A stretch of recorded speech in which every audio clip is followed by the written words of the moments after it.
Yeah, I was thinking about the better days. My youth so happy, my hair so nappy, had an afro.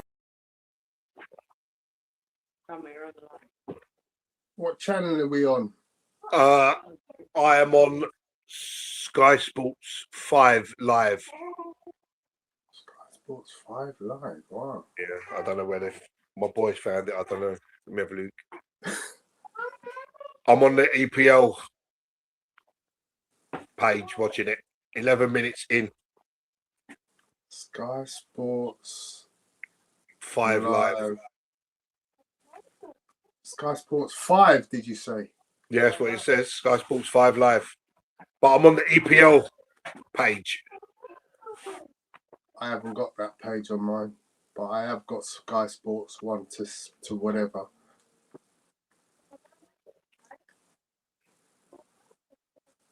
So Arsenal had a very early chance through Victor Gyökeres.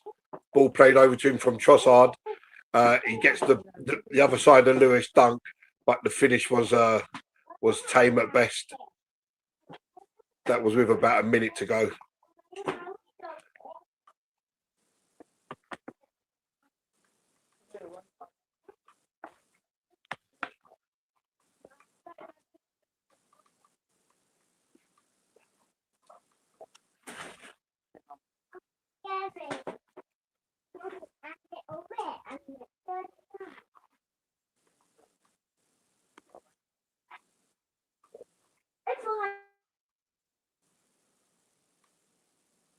I'll have to try and find that MLS one.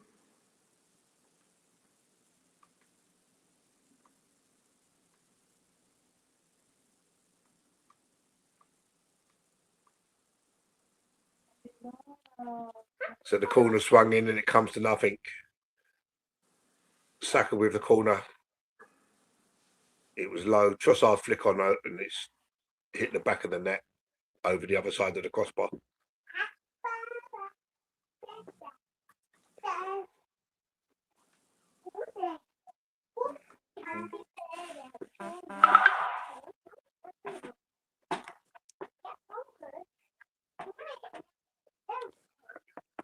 It's weird that every other game is on Now Sports. Here come Arsenal now. Odegaard releases Saka. Saka drives into the box. It's a shot and he's got to do better. Has to do better. He has to get that on target. Odegaard released him. He's cut inside the defender and the finish is on. And he just blasts it straight over the bar. Brentford 1-0 up on Bournemouth.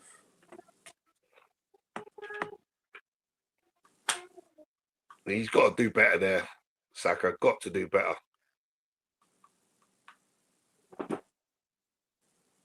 Well done. Well done, Hincapié. These channels know Arsenal win it back. It's Odegaard, edge of the box. 1-0 Arsenal! 1-0 Arsenal! Martin Odegaard. At last, he scores a goal. Shot from the edge of the box into the bottom left-hand corner. The keeper nowhere near it at all.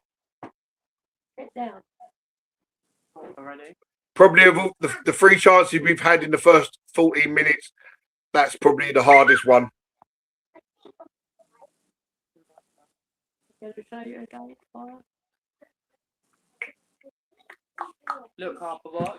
So Brighton trying to play out from the back.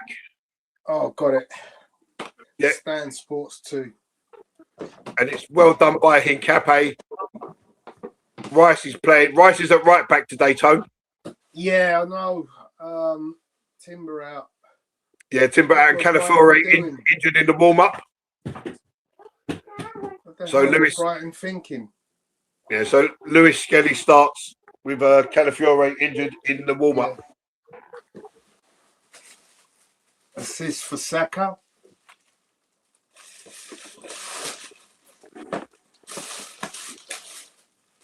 One of them in a couple of weeks, has he? That's Odegaard's first goal of the season, is it not? Yeah.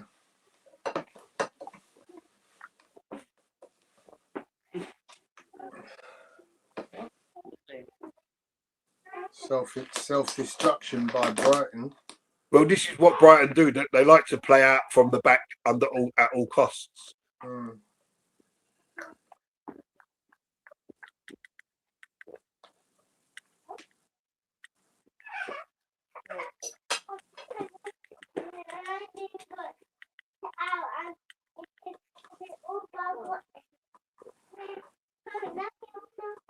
Good to see Gabriel back on the bench. Yeah, hopefully he'll get some minutes under his belt today. So 5 attempts in the opening 16 minutes from Arsenal, 3 on target. That's good. Gives us a good XG. Hopefully we can go on to convert a few more. Could do with a little bit of goal difference today, innit? We could do with a win after City got lucky at Forest.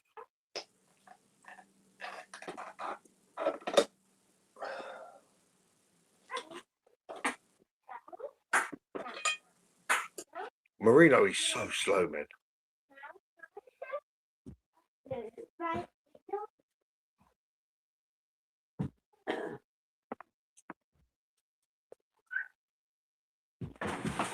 Oh, careful.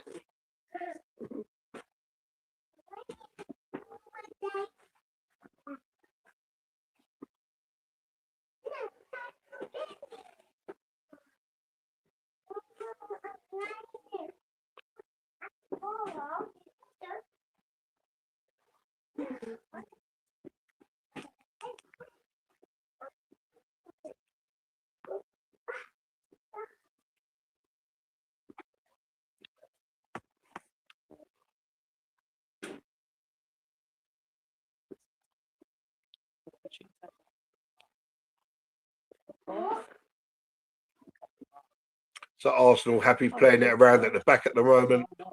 No real great press from Brighton.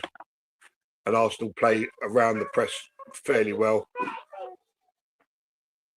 And Trossard gets brought down and it's a free kick to Arsenal out on the right-hand touchline. Trossard with his left leg heavily strapped. His injuries are piling up.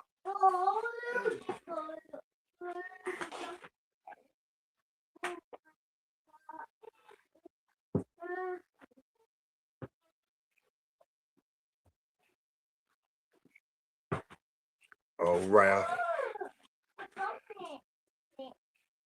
And again, Arsenal play round the press. It's with Saka now. And Saka, he just got to pass the ball, but he loses it. And now Arsenal are under a slight bit of pressure. You know, we played that really well. And it's a loose. Saka's just got to take the touch or first time layoff. But it comes to nothing, and it's back with the Brentford goalkeeper. The Brighton goalkeeper. Arsenal have had 51% possession in the opening 19 minutes. Well done, Saliba. And the game will be stopped for a free kick for an offside from Brighton. So Arsenal free kick.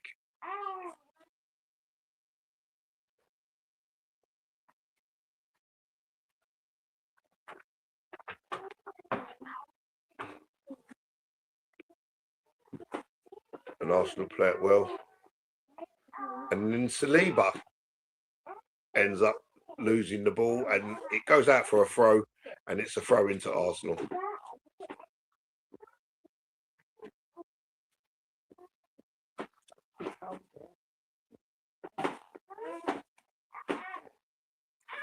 So the throw from Rice back to Saliba. Back to David Raya.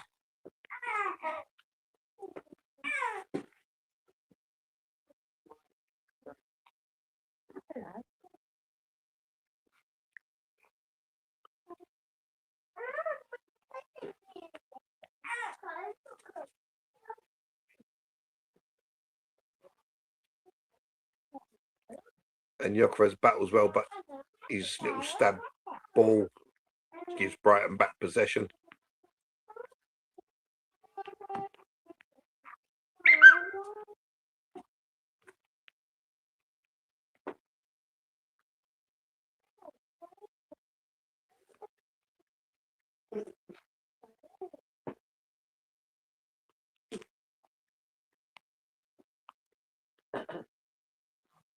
Not there.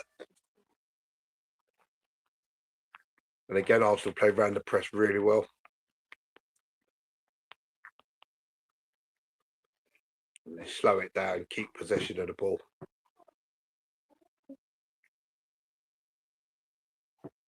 That's the ball we need to see played a little bit more.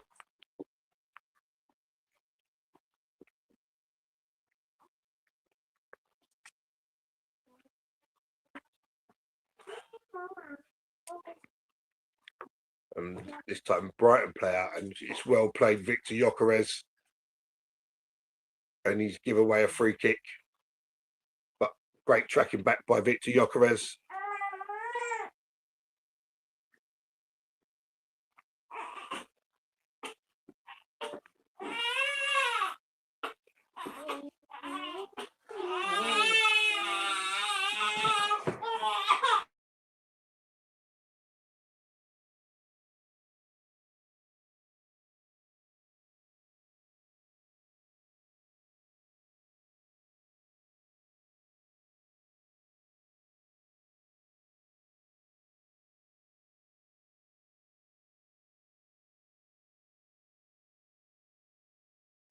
Yeah, I didn't really think there was a lot in that Victor Gyökeres challenge. He's made a play for the ball, and I think you got he was just a millimetre shy. An Arsenal break now, and it's 4-on. Well, it was 4-on-4 for a brief moment, and it's a nothing cross from Trossard, and Brighton can clear, but Arsenal have it back. Trossard and Brighton this time can clear the ball.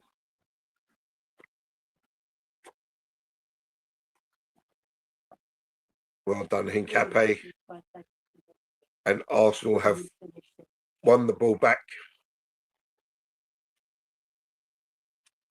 Marino just slows it down. And Arsenal back in possession. Just inside the Brighton half.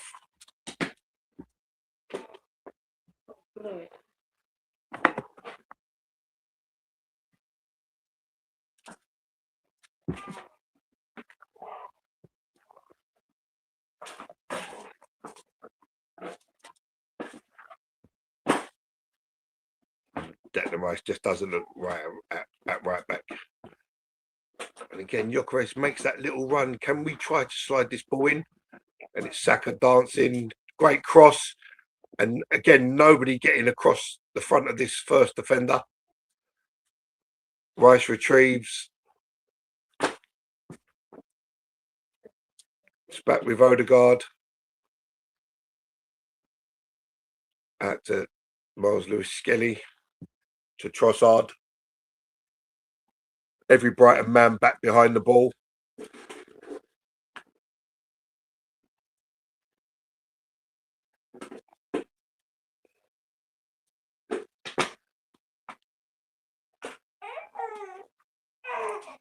Saka. And it's back with Odegaard now.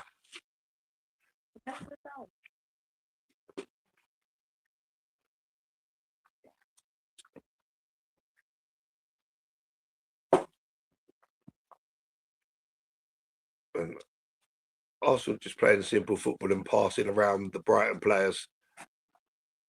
Again, we refrain from putting the ball in the box. It was a good run from Marino there. Oh, sorry, from Zubamendi, rather. And Arsenal switch it out to Trossard.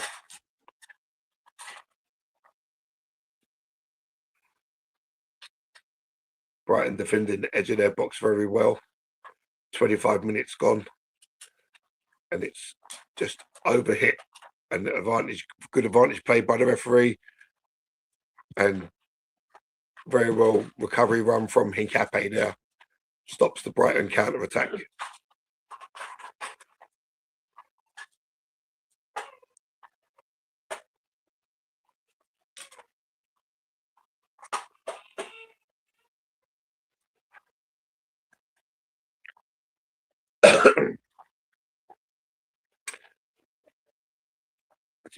we have great approach play up until the edge of the box, and then it all becomes a bit too intricate. And sometimes I just like to see us play this pass quicker into the striker, or just shoot from distance.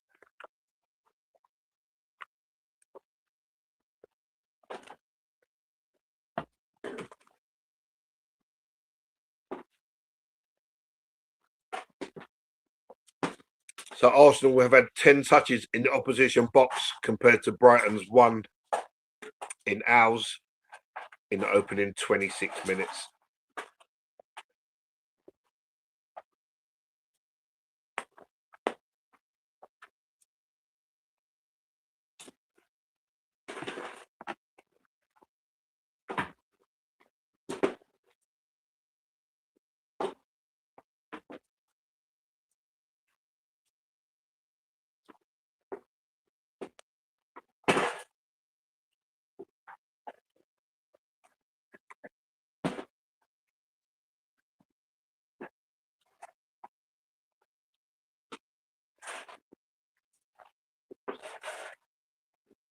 That's a goal kick.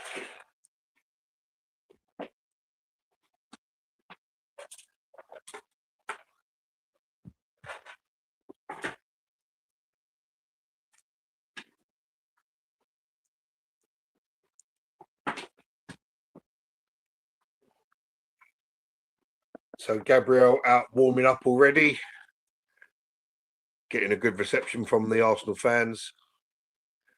Raya this time sends the goal kick long, and it's easily headed back. And Saliba's getting his shirt tugged there.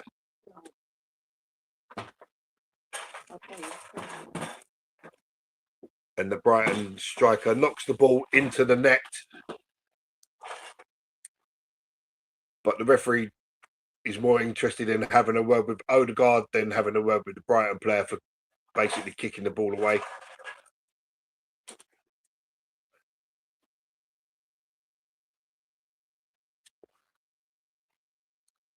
Of course, this is the game from last season where Declan Rice was shown a second yellow card for kicking the ball literally 5 inches, if that. But that guy just kicks the ball a good 10 feet, and Arsenal giving it away. And lucky enough, nothing comes from it. I mean, Saliba plays a terrible ball out of defence, and Brighton have it. Raya scrambling back to get back in goal, and Brighton just overplay it, and it's gone out for a throw to Arsenal. So Arsenal get maybe a bit lucky there. Maybe there could have been a first time shot on, and it's a nothing throw from Declan Rice straight back to Brighton. Lewis Skelly drops in, lovely ball, Lewis Skelly. Saka takes it. Saka in. Oh! And Saka drives all the way into the box, and he's looking for Gyökeres, who's peeled to the back post, and it's a great interception by the Brighton defender, because surely Gyökeres would have made that 2-0.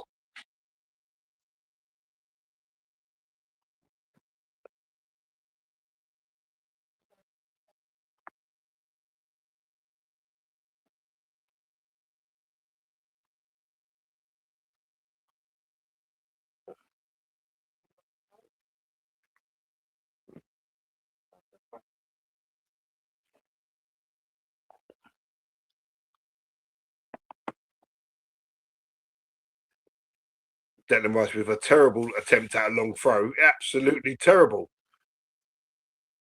I don't know what happened there, but that was the worst long throw I've ever seen in my life.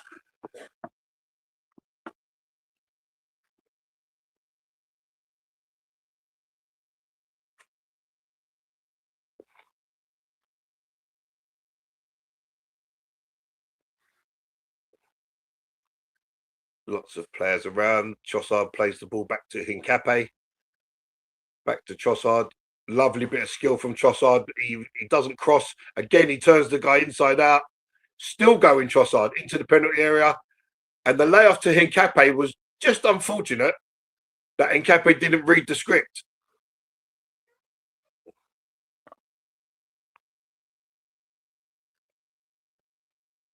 But lovely feet from Trossard there. Lovely skill.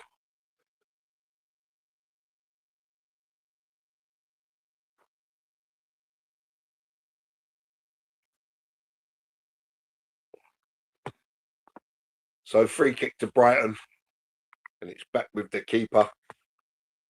He then sends it long. Campbell beating in the air. Oh, lovely. I don't know if that was a planned dummy there from Marino. And it's a lovely ball from Odegaard to Saka. Oh, and he chops inside and the shot takes a deflection and it's easy in the end for the keeper.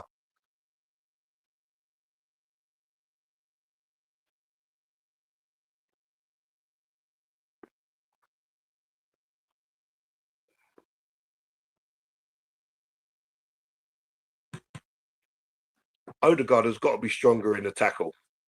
Every time he goes in for a tackle, he loses the ball.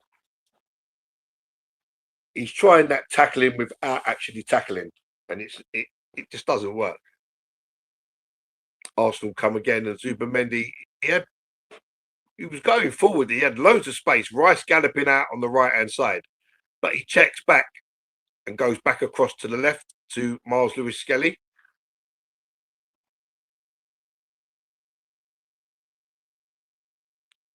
And now the ball's with Declan Rice to Saka. Across to Hincapié from Odegaard. And that looked like a bit of a heavy challenge from behind on Mikel Merino.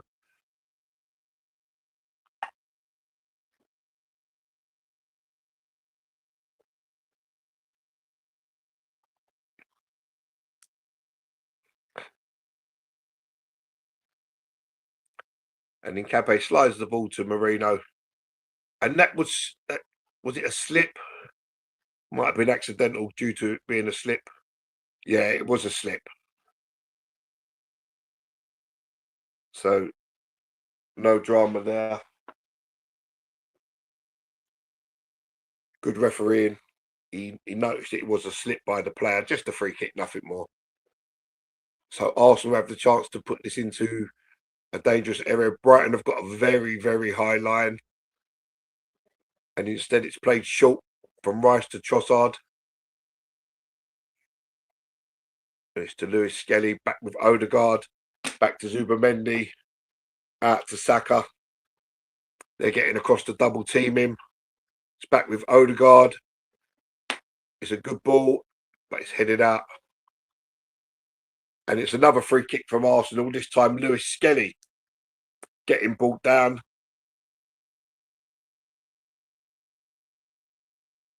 Used his body very well there, Lewis-Skelly, to hold off the Brighton attacker.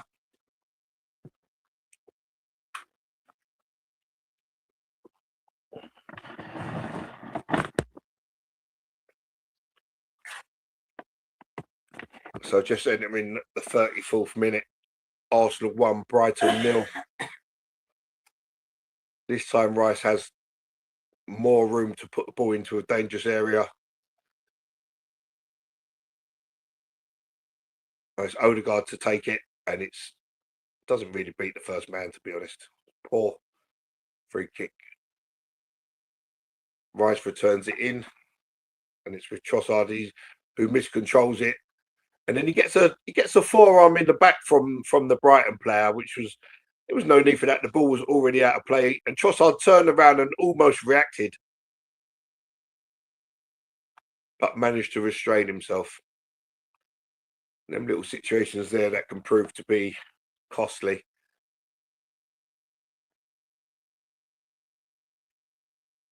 Well done, Victor Gyökeres. One more. It's Declan Rice.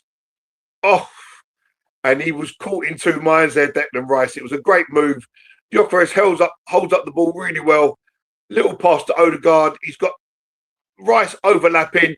And Rice, he was caught in two minds there, shoot or cross. And it was neither one nor the other. And I think it went out for a goal kick. And it's a goal kick to Brighton.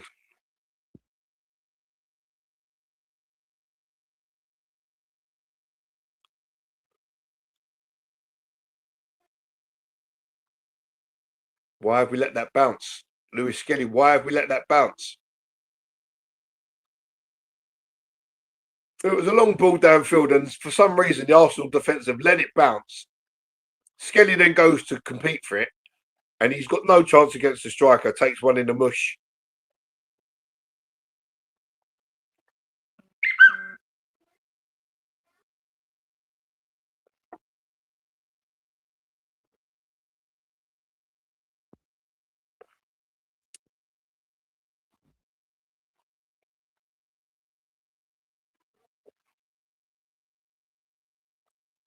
Welcome, guys, in the chat.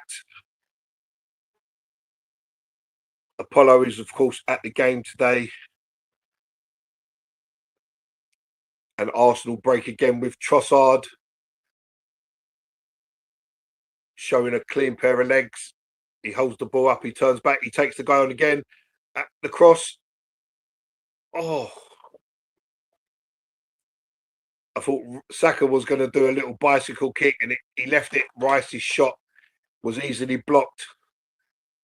And then yet again, it's more pressure from Arsenal. And Declan Rice will try to take another long throw.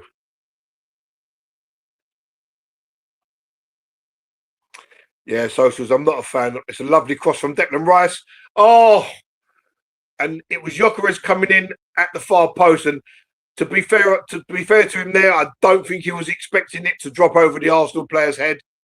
And it kind of just dropped down and hit his knee. And that was a very, very harsh chance. He's tried to header it, and it's just dropped. And it ends up just hitting his knee in the end.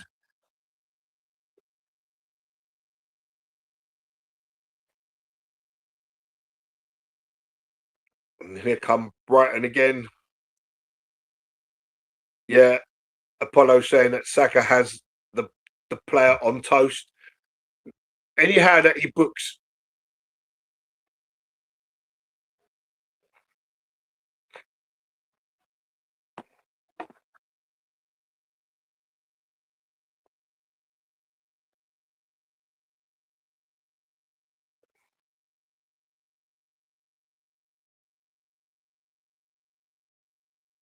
Oh, was it no free kick then? What's happening there?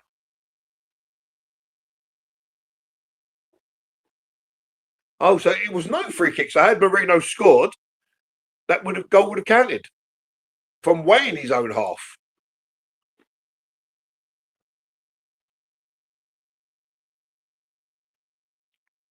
So again, Brighton played the ball out. Arsenal not allowing them any space.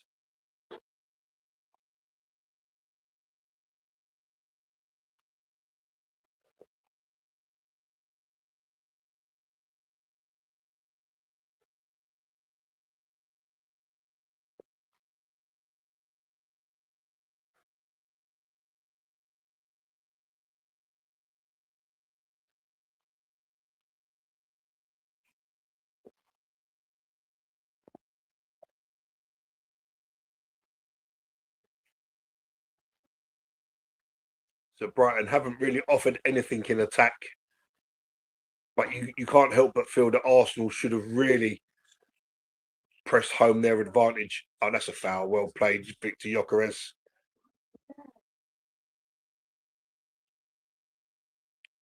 Takes the ball, takes one in the back, wins a foul for his team. And Arsenal can retain the ball.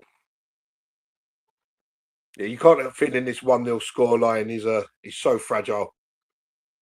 And with some of the play we've had, we should have maybe had a couple more efforts, good efforts on goal. And against with Odegaard, he turns down the invite to cross, goes across to Miles Lewis Skelly. Again, it's out to Trossard. Lewis Skelly on the overlap. He doesn't cross. Gyökeres has gone down in the box. Gyökeres again takes one in the back. And he's gone down. Odegaard takes one in the back. And again, the referee says play on. Lewis Skelly. TV tone. Van Hecker. Gyökeres, touchback for Zubimendi. Great tackle, Declan Rice. Brilliant tackle. So 2 instances there, Arsenal players take one in the back and no free kick is given. But here comes Saka, one-on-one with Dunk. Cuts inside, Dunk gets a toe. Holds him out. Oh, the ball was there, slip it through. I don't know why Arsenal was so averse to try to play this ball through the defence.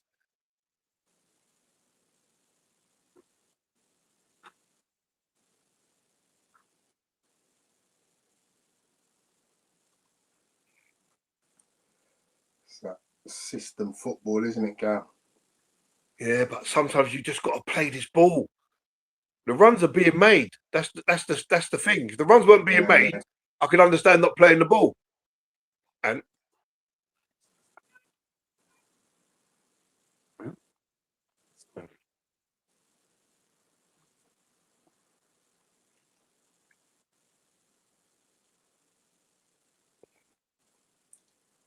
Yeah, see that Arsenal. situation. Declan Rice has the opportunity to use his favoured right foot to cross it. Yeah. Takes a touch and uses his weaker left foot. Yeah, it's all about these little decisions, Tony. You know what you're making in that little space of time. Oh, well done, Gyökeres.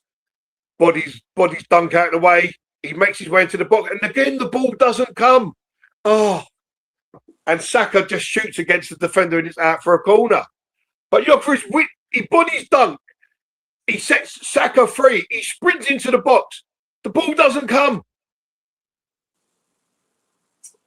The ball just doesn't come. And again, Gyökeres, they're just showing it again. And Gyökeres takes one in the back. And it's just not given. I think anywhere else on the pitch, you're going to get a free kick for that.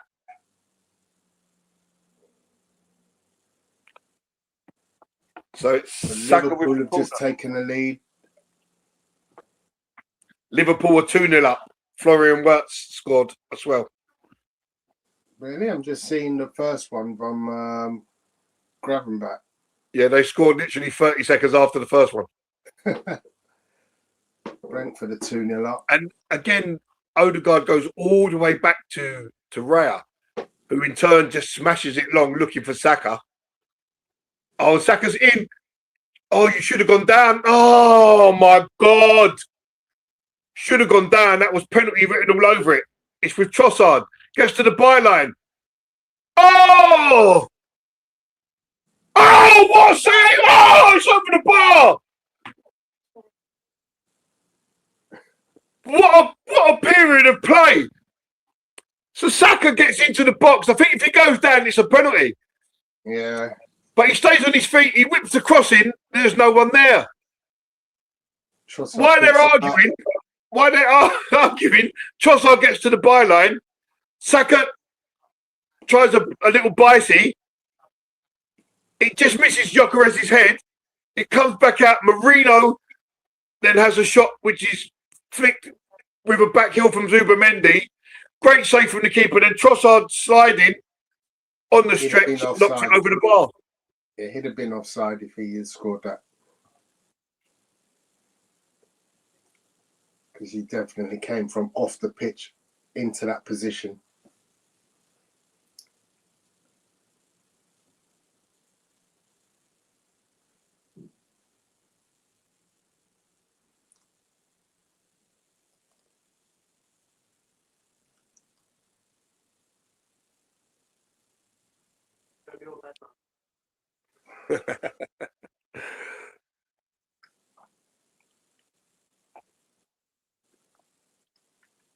So we're just waiting for the ball to come up with minutes added on.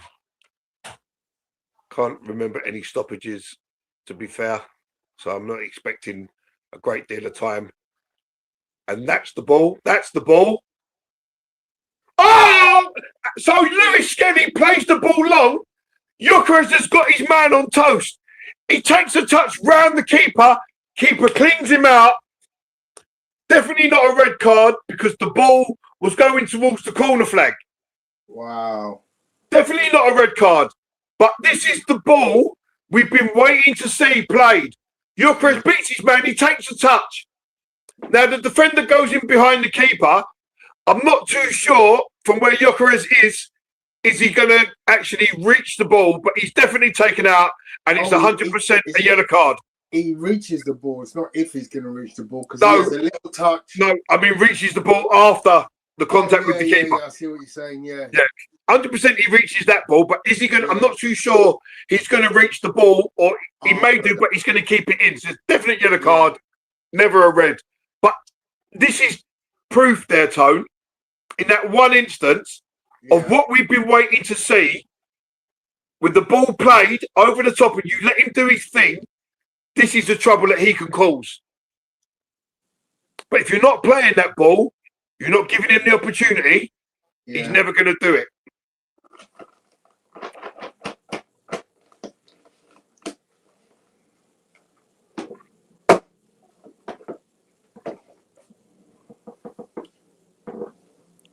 And he's got up with a fair little limp there. To be fair, that was a heavy tackle.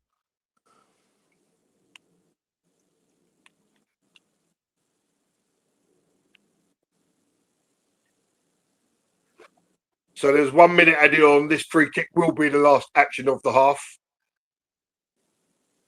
Gyökeres takes his place in the box, and it's Declan Rice to swing it in. The players make their moves. And it's a terrible free kick from Declan Rice. Absolutely terrible. It went straight out of play by the 6-yard box. So half-time whistle goes, and it's 1-0 Arsenal. A very well taken goal from Martin. Has he? I mean, he's had a chance to score. He's put that so far wide. And then his normal free kick delivery there was woeful compared to what we normally expect to see from him. Yeah, you're expecting a different outcome there.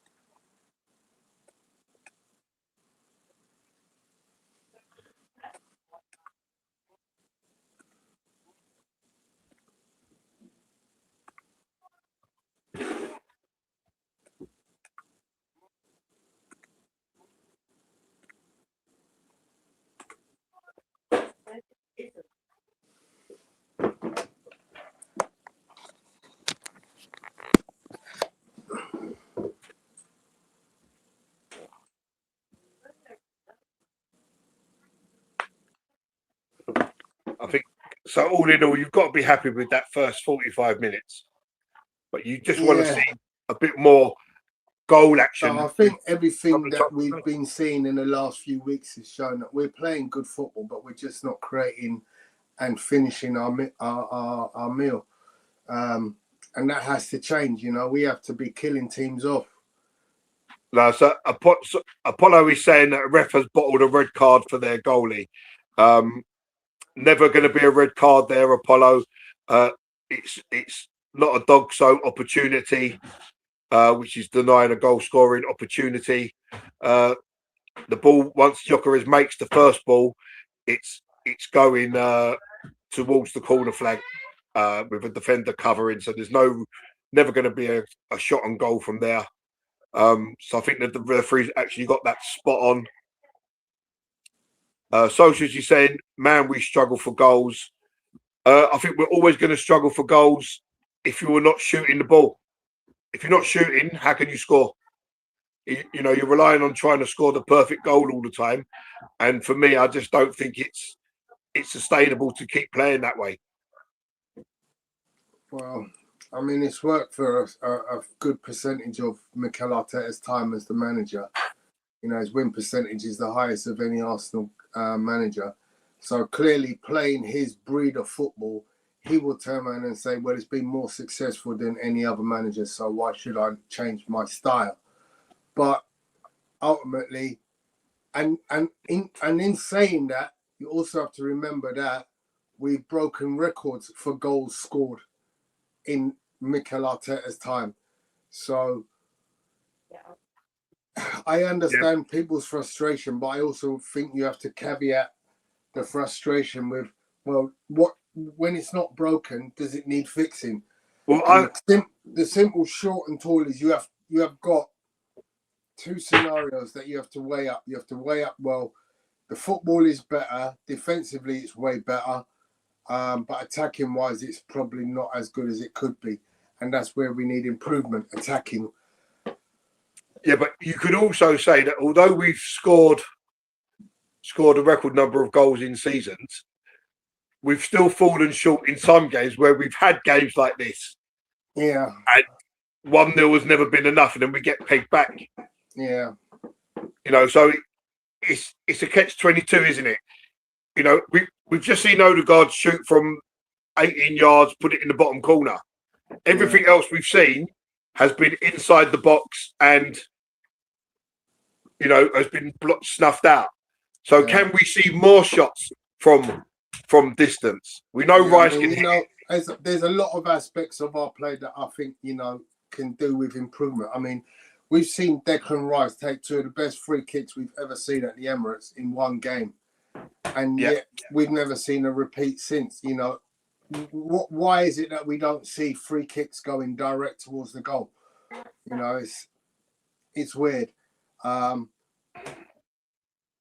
We've got the moniker of set piece kings, but you know we aren't scoring just from set pieces. So yeah, we can't rely on just set pieces. You know, but I say if you're not shooting, how can you score a goal? Yeah. You know, you're going to rely on this so-called tiki-taka, trying to walk the ball into the net. But ultimately, if you've got an opportunity to shoot, we always look for that pass. We always look for that pass. So maybe we should try to be a bit more. Players should try to be a bit more selfish from certain situations. Yeah, so D saying we should be further ahead and comfortably 2-0 up. No shots from distance, except the one we scored from D. Too conservative. Let's hope the misses don't come back to haunt us. So that kind of touches on what I was just saying. You know, that you do need to just to create more opportunities to score. Maybe if you shoot from distance, maybe it's not going to go in. Maybe it hits the post and rebounds out to one of your attackers. Maybe the keeper parries it. Maybe it takes a deflection and goes in. But if you're not taking that opportunity, you're never going to get to that point. You can't keep relying on 1-0. It's interesting because you kind of look at some of the best goals of Arsenal this year. I was watching, I think, Charlie Watts reviewing the best goals this year, and there's a lot of long-range shots. I mean, we had one midweek, literally midweek, a week ago, with Noni Madueke shooting from distance. Now, if you don't shoot, you don't score. And that was a perfect example. We've got the ability. Why are we not doing it more often? Exactly.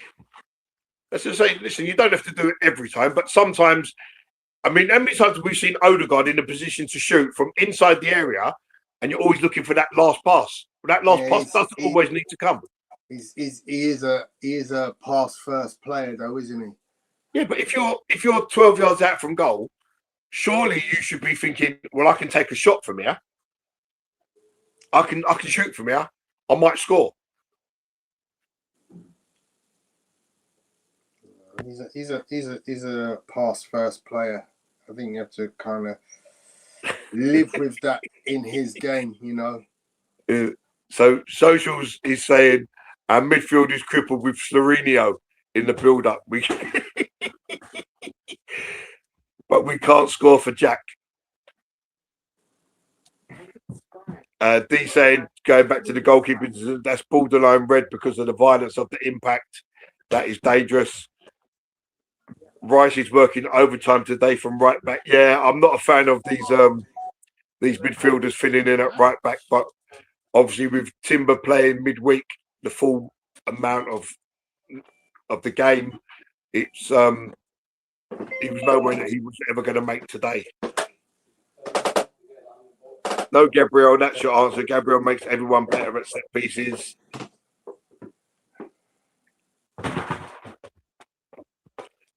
Socials is saying it's not even tiki-taka. It's just a lot of stop, reset the ball, recirculate when we could have took the chance earlier. Yeah, I agree with what you're saying there, Socials.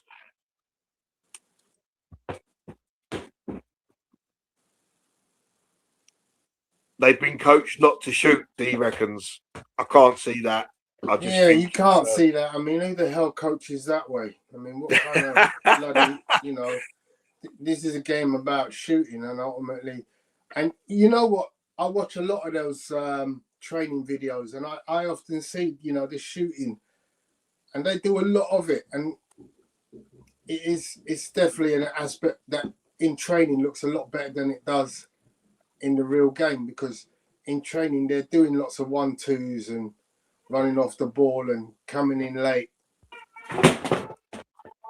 I will say I've seen Arsenal play direct more times today than I have all season. And like I say, with Gyökeres getting released by Miles Lewis Skelly, you know, if you're not putting him in that opportunity, he's not going to be able to produce anything. The more you give it to him, the more he will produce assists and goals. So I just think there's a ball that needs to be played more.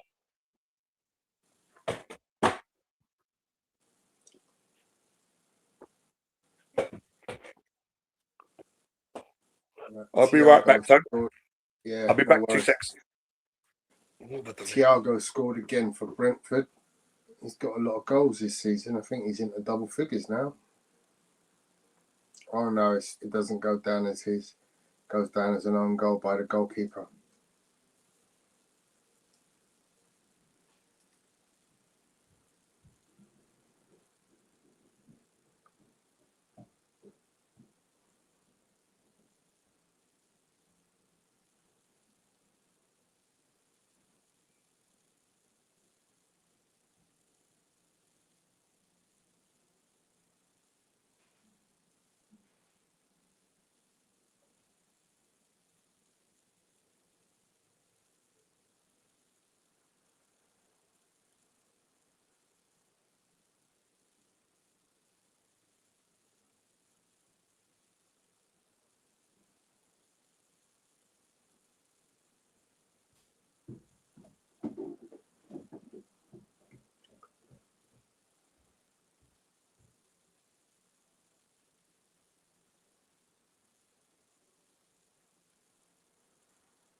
So D says it's very functional football, very percentage based.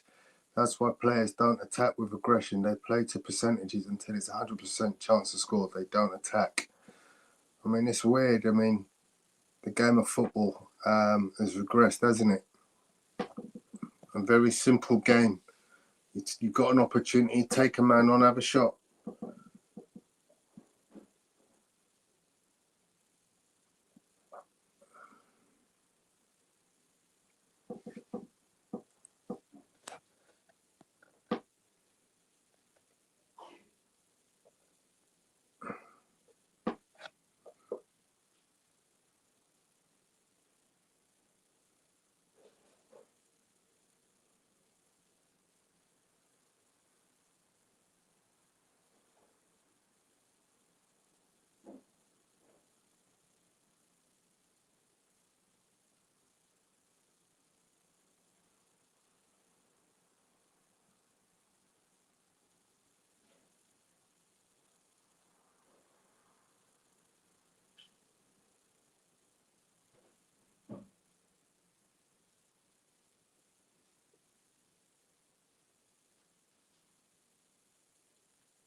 So today, Bukayo Saka has assisted his first goal at the Emirates since 23rd of November 2024.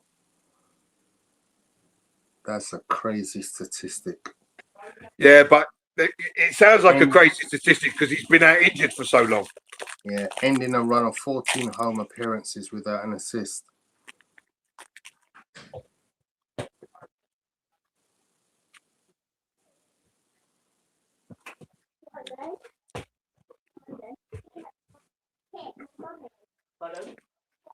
I mean, the short and tall of that to me is you need a striker. You need to revisit the striker, because I'm sure if he has a more clinical striker or a player more able to work with his skill set, there'd be more assists.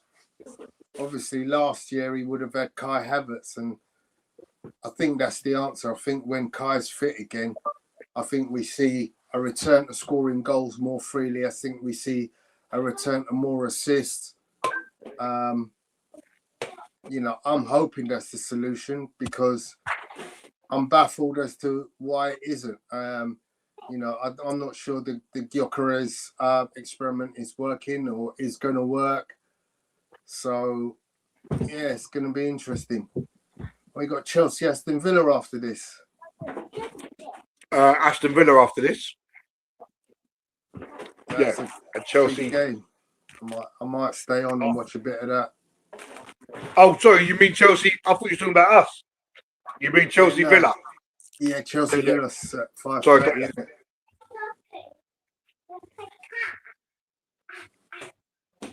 I think the Gyökeres experiment has shown signs it can work. And as much as it's us fitting to him, it's him fitting to us. Yeah. Now, we've seen him doing the dirty work. But there's also been numerous occasions where he hasn't received the pass that he should have received. Yeah. I mean, I just think if you've got that goal getting ability, you've got it, and you're gonna score. I mean, I look at Thiago at Brentford. He's just got it, hasn't he? Mateta at Crystal Palace, he's just got it. You don't have to be pretty. But they're not doing it on their own, though, Tony, are they? They're not. Yeah. You don't see Thiago picking up the ball, beating 4 or 5 men, and smashing it into I don't top think mid. you need that. I don't think you need that in a team that has an XG of over 2 a game on average. You don't need that. You're the striker. That's your job. Yeah, but if we're not passing the ball to him in them positions, Yeah. how do you expect the man to score? I don't understand that, Gal. I really don't. I mean, look at the other day. We were saying that he's hardly touched the ball because everything went down the right and left in it to Medway, yeah. I mean, and in all honesty, Martinelli that should create more spaces, and that's what I've been hearing, and I agree with that. I mean, there was lots of games where I've seen him play, and because of his work rate down the middle, it creates lots of space for people on the sides of him. Yeah. But you still got to expect him to score. Look in the final seconds against Chelsea when we deliver the ball in the box. Timber goes up for the header, stretching for it. Who's coming in behind him? Victor Gyökeres, free header.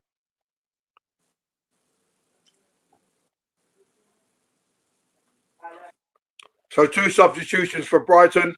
They brought on Yukuba Minta, and it's a terrible pass from Saliba. Gives the ball away, and Zubamendi bails him out. But that was a terrible ball from Saliba, who's making a habit of giving the ball away in dangerous situations.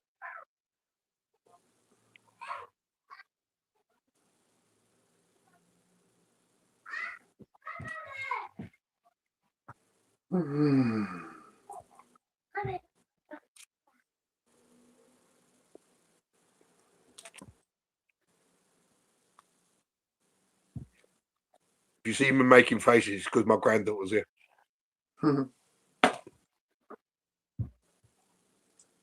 Lovely touch. Oh, come on, Marino. You've got to control that. So Gyökeres holds off the defender. He gets a lovely little touch out to Marino, who just doesn't control the ball.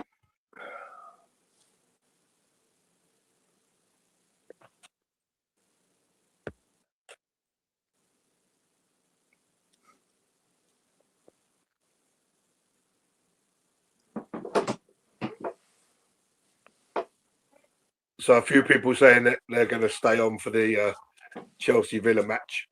Cool.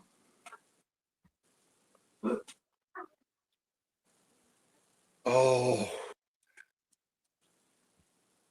So Saka had dunked facing his own goal there, and he tried to play the ball back to the keeper, but Saka was in between him and the keeper, and it just comes off Saka's boot, and it's out for a throw to Brighton. If that would have ricocheted back the other way, Saka was through on goal.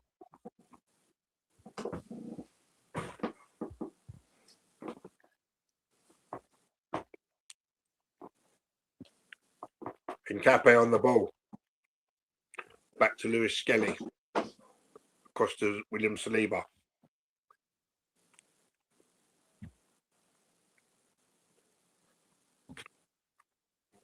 Well done, Victor Gyökeres.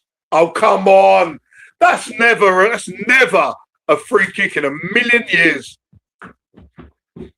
Gyökeres pressurising dunk. Don't just threw himself to the floor. And the linesman bought it and gives Brighton an easy free kick.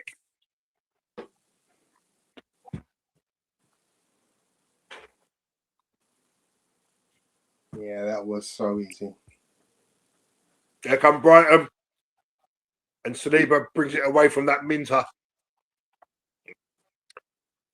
Rice smashes it clear.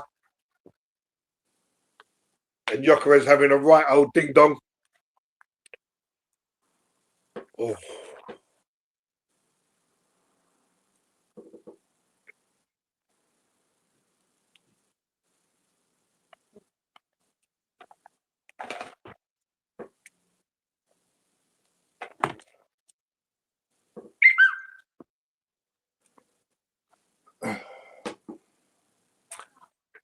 And Brighton switch it, and it's 2-on-1. Look like this. Do you think Gyökeres is carrying a little bit too much timber? I think he's just a muscular player. And here come Arsenal again. The break is on. It's Saka brought down in the middle of the pitch. Surely, ref, that has to be another yellow. Yes, it is. Thank you very much. A real shot on target there from Brighton.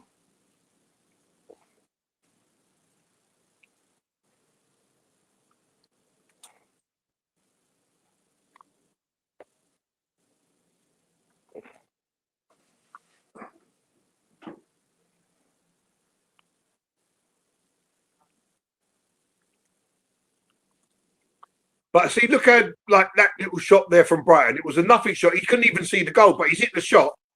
It takes a little deflection off of Saliba. Now that could have easily wrong-footed David Raya and gone in. Yeah.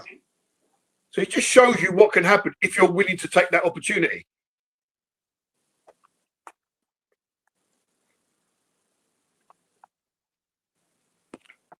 And I see what Arsenal do. They kind of look for the higher percentage shot.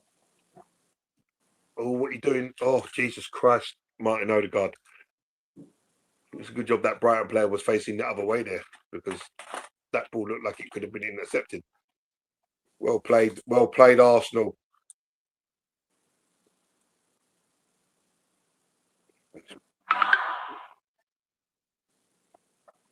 Trossard.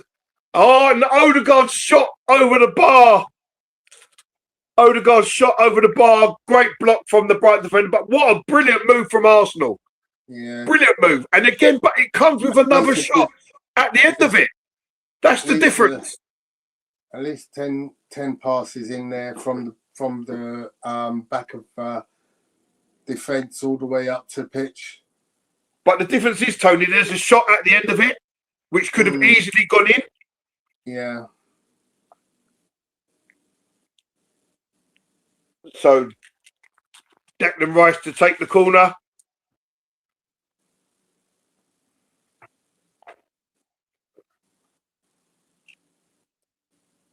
Corner swung in. It's 2-0. 2-0. It's an own goal from Brighton centre forward. One. Yeah, own goal from Brighton centre forward. What's that? 3 games on the trot. We've had 3 games on the spin. Yeah, it was a wicked corner. Yeah, and there's no one challenging him. He rises to head it out. It glances off his head, and it flies into the far corner. Yeah. So the previous does Rice get an assist for that? I don't know if you can assist an own goal, can you? Can you assist an own goal? I don't know. No, I don't think so. I don't think so either. I mean, to be fair, if he doesn't head it, the keeper's just going to come and get it. Yeah.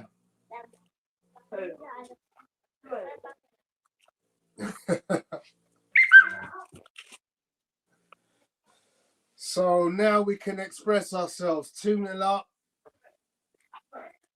Well, I wouldn't say express ourselves because a We goal. should do right now.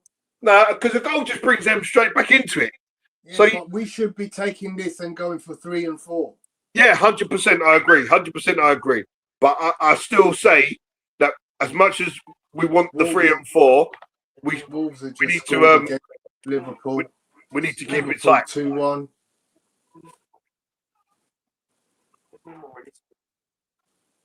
Yeah, 2-1 to Liverpool.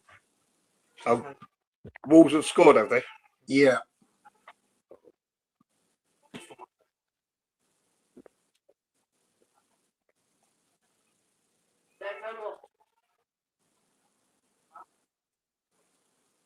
Oh, well done, Hincapié, and well done, David Raya.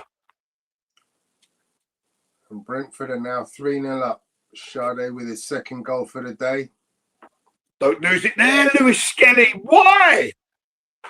Why does Lewis Skelly always have to try to shield this ball? That's his signature move, isn't it? Yeah, but he's just lost it in a place where he doesn't need to lose it. And he's just give the ball back to Brighton. Yeah. Just make the quick pass. And it's a shot that's cannoned off the guy's shin. And it's flown way wide.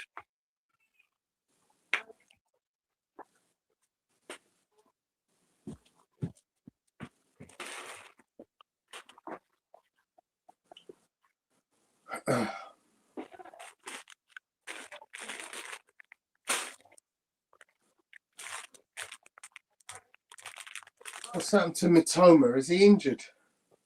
I think he's been missing for most of their season, hasn't he?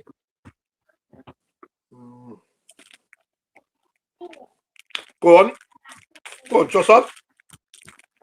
Oh, another yellow card. Has to be. Yes, and it is another yellow card.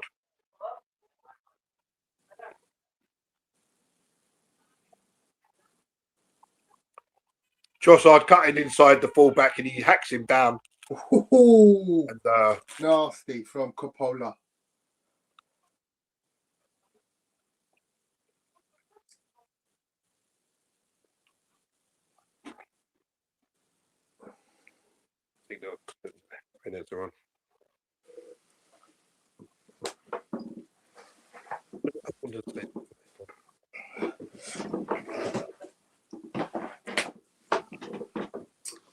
Yeah, reckless tackle from Coppola. He's got some bushy eyebrows, isn't he? Bloody hell, look at those. Look at the state of them. Flipping hell. they got some caterpillars up there. A toss of the old Dennis Healy's.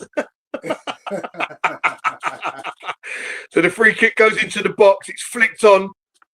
Nothing comes of it. Just head it back, Lewis Skelly. Just head it back. Oh, well done. Finally. Lovely ball, Decky Rice. Play it. Oh, Jesus Christ. Just play the ball. Trossard was through. Why did you delay? And in the end, he's played it, waited too long, and Trossard's offside.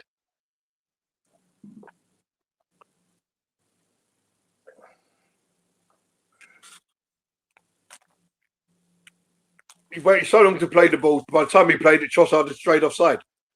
Yeah, I think someone else should have passed it first time, shouldn't they? It could have been whoever. Was it Declan Rice who headed it back? Hincapié. Hincapié should have played it first time. It's your boy, Slorino.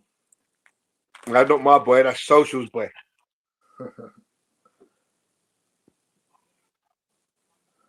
So Minte has gone down injured. Looked like he pulled up there. So the substitute may need to be substituted.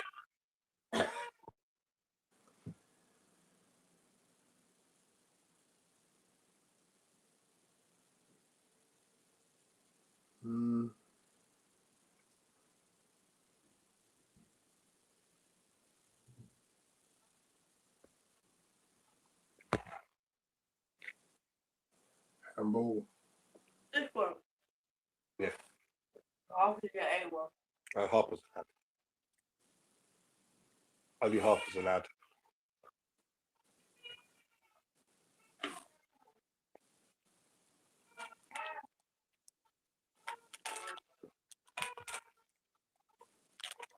Well played, Victor Gyökeres. Oh, unlucky. Oh, what's going on there? Marino just rolled away.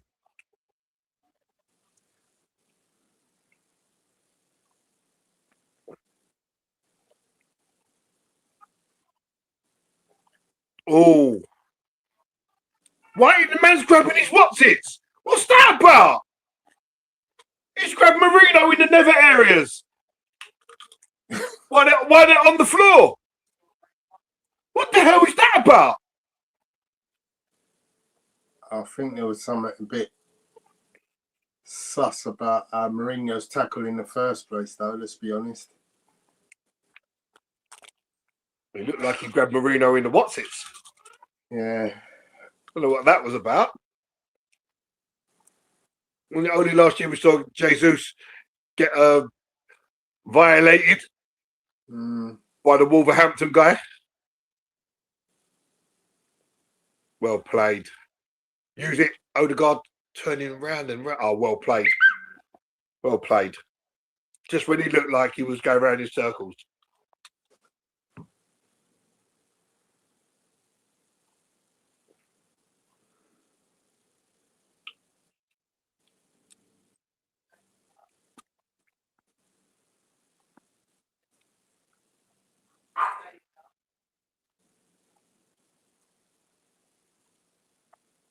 Lovely ball. Well played, Victor. So this is one of them games that I get frustrated at Trossard with. He's offered us very little down the left-hand flank. And for me, you play Saka there and you put Noni in his position. Well, this is the thing, is it? Oh, whoa!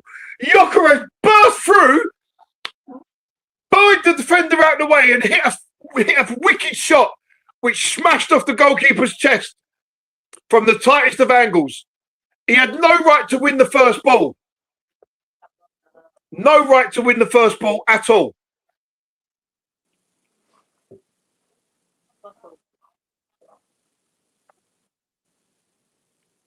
But see, another little example there. When you play that ball and you get him after it, much like Erling Haaland, his power is unbelievable.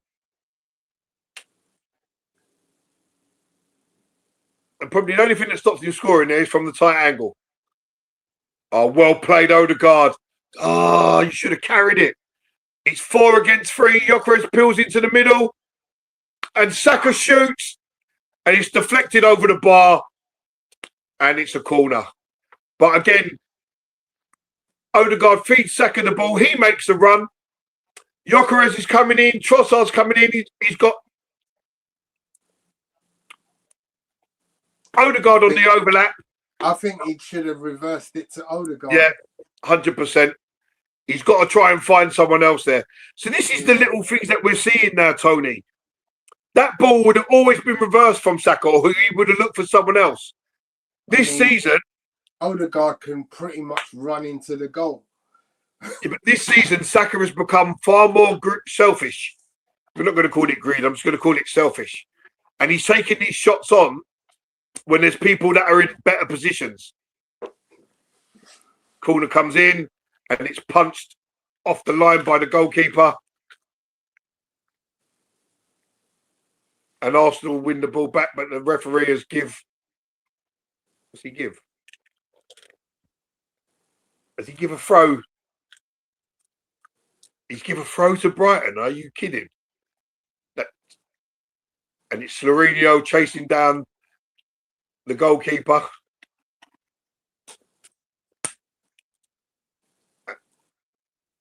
See how he's giving that a throw to Brighton. That's crazy.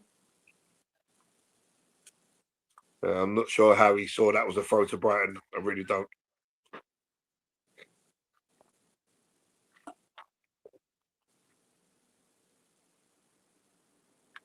Seriously?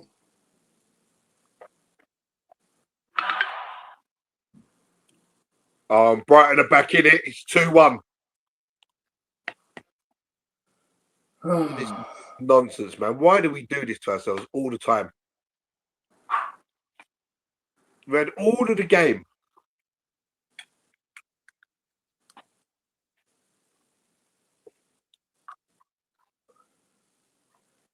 Just goes to show how important those two defenders are.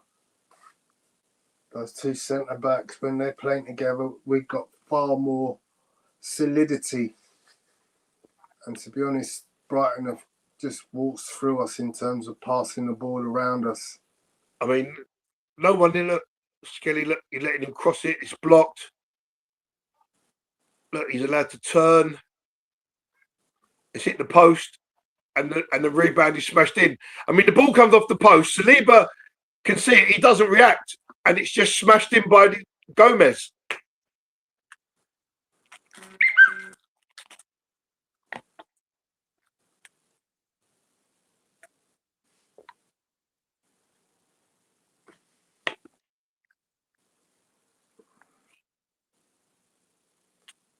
I mean, it comes off the post, and just no one from Arsenal reacts. No one from Arsenal reacts. Saka's not even looking. Declan Rice is looking in the wrong place. Yeah, I mean, you see it come off the post.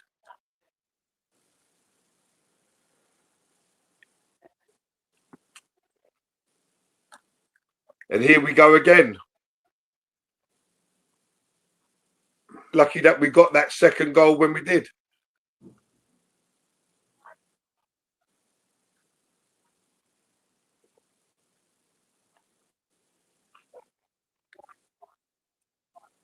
It's nonny time and Arteta.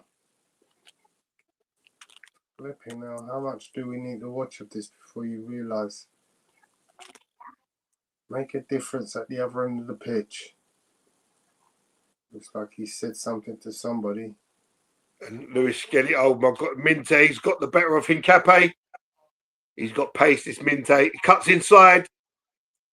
It's played in. Oh, what a tackle. What a tackle from Hincapié.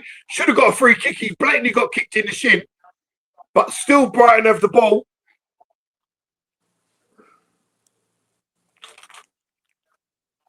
Brighton have confidence now to be honest, a game that they should have really been a long time out of. This is what happens when you mess about. When you could be taking shots, scoring goals. You got players underperforming on the pitch, and you're not making a change. And the clearance from Trossard straight back to Brighton. Arsenal have dropped deep to defend the edge of their box. Still a good half an hour to go in this game. And Marino and Saka jump for the ball, Saka.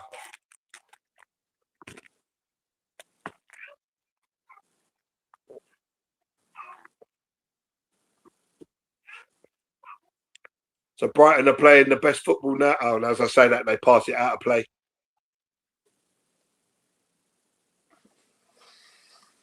So Big Gabby's coming on. Arteta's seen enough. Let's get him back into the game. Let's get him back in the team.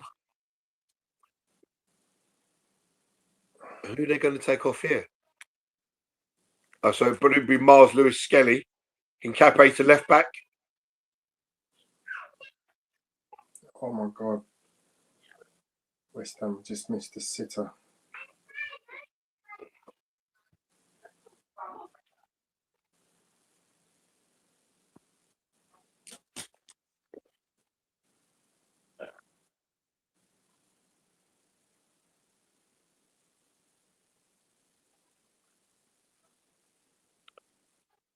So D saying, look at this. They're popping the ball about. We're getting done over. Trossard again loses the ball. He's trying to shield and turn the ball that's never got enough pace on it to get it to where he needs it to go to. Look him off. I've had enough of seeing him. He was not even close to getting that ball. So I mean, there was never enough pace on that ball for him to let and turn his player.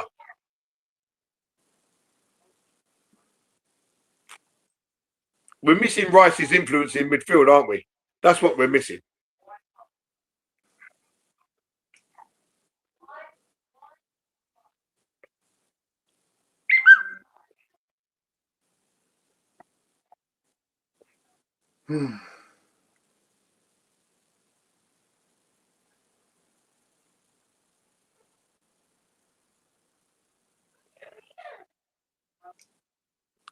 Telling everyone to calm down on the ball. Yeah, I mean, that pass from Nkapia is into nobody. And Gabriel Jesus is stripped and ready.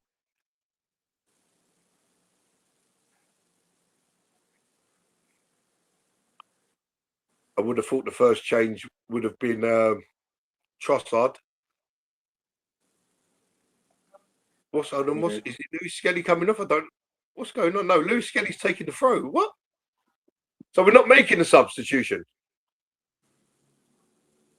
What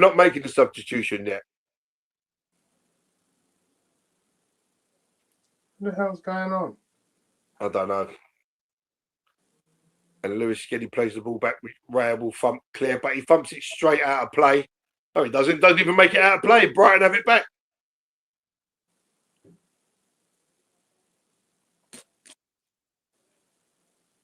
Oh, what kind of a ball is that? He was running, man. Any ball over the top, Gyökeres is clean through, and you've overhit. Saka looks like he's done. So Lewis Skelly got a yellow card there. I'm not too sure. Must have been delaying the throw, but maybe he thought we was making a substitution. I have no idea. Like Martin Odegaard just played a ball into no man's land. That's what I'm saying. But that ball there, you could have put Gyökeres through, right? It's something really strategically wrong. Oh, here come Brighton again. Arsenal look all at sea. It's not even going out. Oh, and they're all appealing for the throw, and like no one even went to like see if they could keep the ball in. And then put him up there.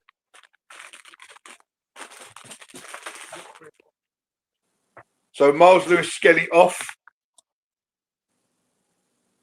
for Gabriel. So Hincape to left back.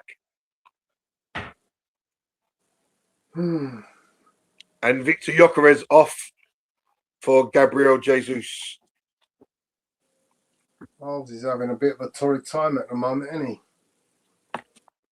Yeah, I think listen, last season, don't forget, last season was his first season.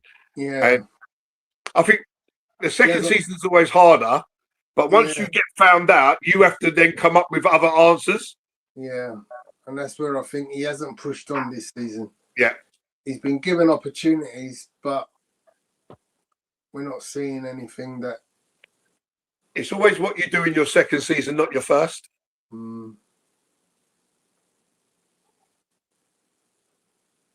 Why are you pulling him, Saliba?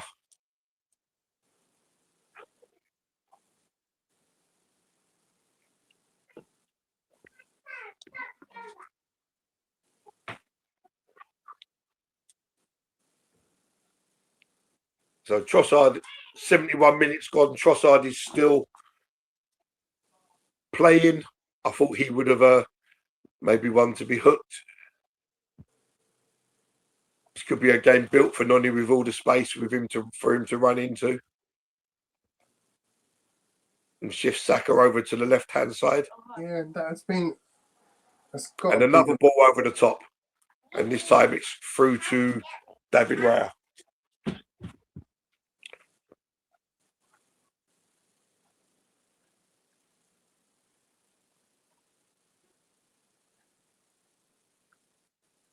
Put the ball down, David Raya. Well, he took an eternity there to kick that ball, man. And so the ball up top now, like Gyökeres would have won that ball that he just played. And that's a great ball. Come on, Jesus. You've got no speed. You've got speed. Yes, turn. Oh! Jesus makes it to the ball. He plays a lovely back heel to Slorenio. First time cross. Saka's waiting for the tap in. Dunk goes down to ground, just blocks it. And it falls nicely for the keeper. Yeah. Would have been a tap in.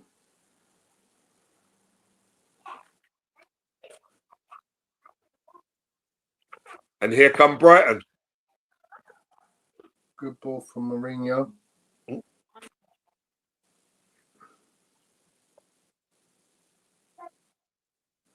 And they brought on Danny Welbeck, Brighton. Get in front of him, Saka.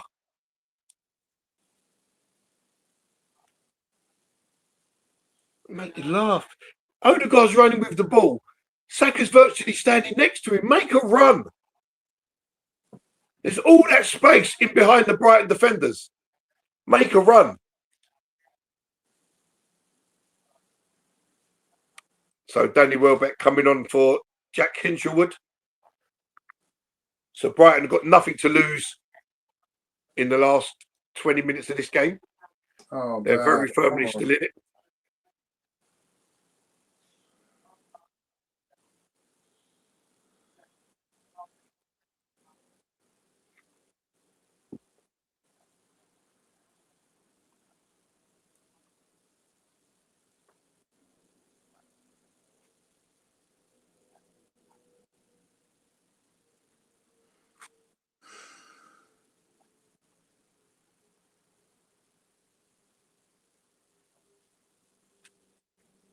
Oh!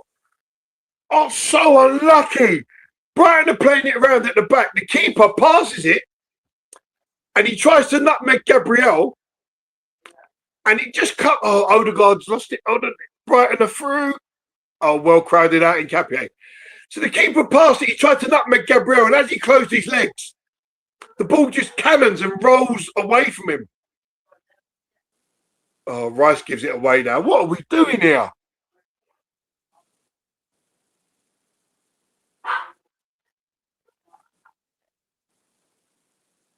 Oh, Odegaard. Wake up, Odegaard.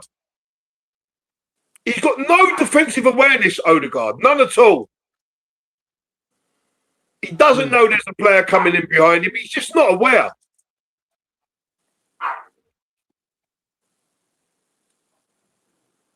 Are Arsenal going to win, Bubba? Yeah? Thumbs up? Yeah. Took my granddaughter well. Time for some changes, methinks, Mr. Arteta. Yeah, the cross comes in, it's flicked on. It's flicked on again. Zubamendi heads out. Jesus doesn't compete for the ball. And Brighton just easily have it back. They've got peace up front now, Brighton. They got peace because Gyökeres was causing them problems. Oh, what a save! What a save from David Raya! That was 2-2, but Raya goes full stretch and tips it over the bar from Minter. Oh, what a save. Unbelievable. Save. Absolutely unbelievable. It's unnecessary. It's totally unnecessary. Nkapia lets go just run into his own space. You can't be doing that. In a game that we was controlling. Oh, and they've headed it over the bar from the corner. And that should have been 2-2. How have they missed that? Raya in no man's land. He comes for it. He's coming to the crowd of players. He's scrambling back. Oh, and it's come off Nkapia. The header was going in and it's come off Nkapia. And it's gone out for a corner. But I think the referees give a goal kick. Now Raya's down on his haunches. Has he picked up a knock? Yeah, it looks like Raya's struggling here. Maybe making that save. That should have been a corner. Yeah.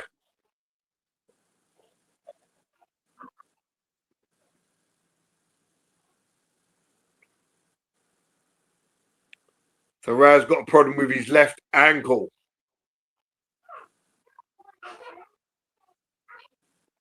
Goal for Anton Semenya brings the score to 3-1 for Bournemouth against Brentford. He's going City, isn't he? And what might be his last game for Bournemouth?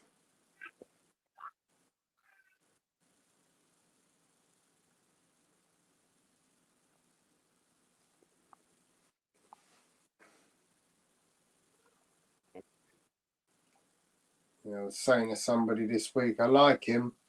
I think he'd bring the right energy at the one end of the pitch, but I think he'd bring the wrong energy at the defensive end. Don't know. So Kepa puts his Come coat on, back you've got on. to take Trossard off. He's done Oh. bugger all.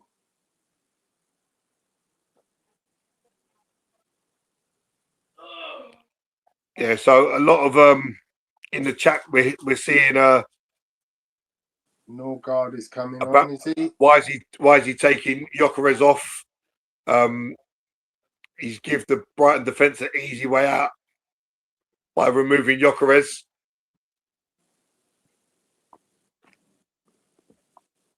And Gabriel, why are you bringing on Gabriel Martinelli? Why are you signing? You got Noni on the bench. Looks dangerous every time. You're bringing on Martinelli, who flatters to deceive most of the time. Why are you signing these players that you're not even going to use them?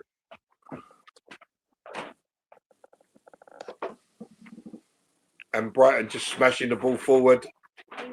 And Raya. Oh, David Raya controlled the ball, man. He just smashed it 100 foot up in the air. And Brighton come again. And it's cleared by Zubamendi. And that's a ball that Gyökeres would have thrived on. Jesus has no pace. And it's easy for Brighton to clear up.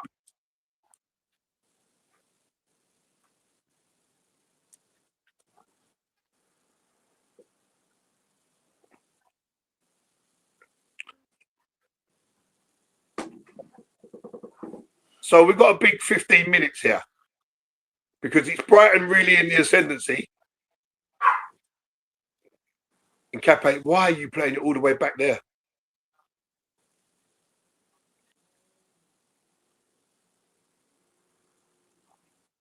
So Socials is saying, if Martinelli was available, why did he sub Gyökeres off for Jesus? To be fair, I think... So Socials is saying, if Martinelli was available, why did he sub off Gyökeres for Jesus? So what he's saying is, if Martinelli is available to play, why did you bring Gyökeres off for Jesus when you could have subbed Trossard? I mean, that's just a normal substitution, isn't it? Gabriel for Gyökeres. No, but what he's done is give the Brighton defenders an easy way out now, because Gyökeres was causing them problems. Gyökeres wasn't giving them a moment's peace. Now they're playing the ball around at the back. There's no pressure on them.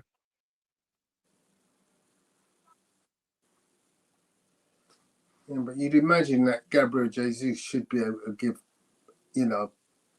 a good option for the press. And Trossard, look, Trossard. Oh, what's happened? There's a substitution. So Trossard is coming off.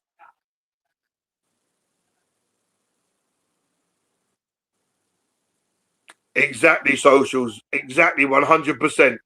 The ball Gyökeres wants, they play for Jesus. They don't want to play to the guy. 100% Socials. I've seen it time and time again. When Gyökeres leaves the pitch, we play all the balls he would have wanted. Crazy. Honestly, Tony, it's not the first time I've seen it. Yeah. I've seen it happen all the time. When Gyökeres leaves the pitch, we start playing the balls he would have thrived on. Marino, why is Marino still on the pitch? Oh, here comes Martinelli with his first run.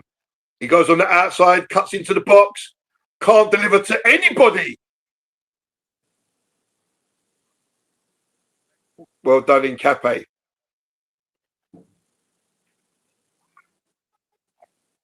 Zubamendi puts a cross into the box. Jesus with chest control, and the shot is easily blocked. I mean, to be honest, the cross from Martinelli, he does all the good stuff in terms of beating his man, but then you got to deliver to a player.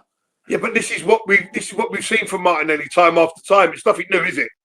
Declan Rice nicks the ball high up in the press, and Arsenal win a corner. But it's nothing new from Martinelli. You know that when he gets to that point, there's very little chance of him picking out a fellow Arsenal player. I was hopeful from Declan Rice. He should have found a man. He's not suited to that right wing back slot, is he? Nah. Looks like fish out of water. Yeah. Although he do a job, he's not doing a great job there. I mean, we missed Timber today, haven't we?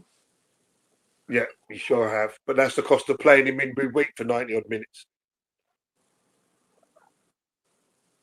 So Saka with the corner, and it's headed, and it's Jesus at the back post. He feeds it back in. Oh, why are you trying to head that on, Gabriel? Ain't never going to be anyone behind you there.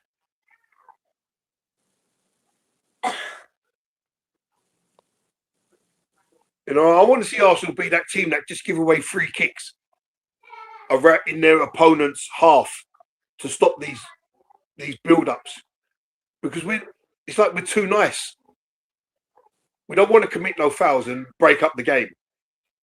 Here comes Arsenal again with Bukayo Saka. Saka. And Martinelli. Oh, he put it over the bar! Gyökeres would have smashed the back of the net. Gyökeres would have smashed the back of the net. Fulham have just gone 1-0 up against West Ham. Jimenez. How have you not got that on target? You are 6 yards out, 7 yards out. How have you not got that on target?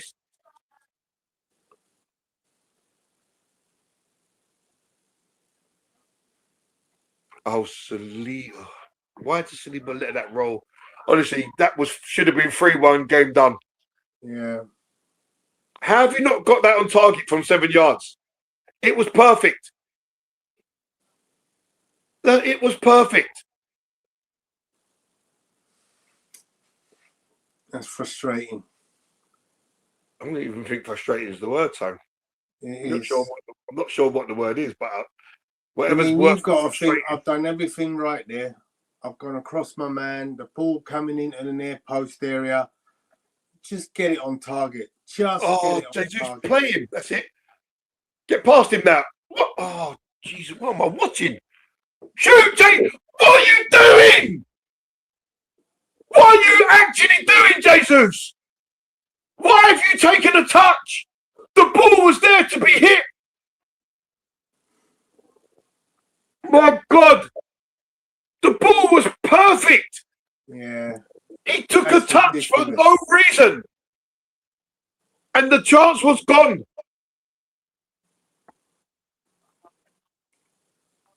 What? You wonder why the guy doesn't score goals. The ball was on a plate. All he had to do was hit the ball first time.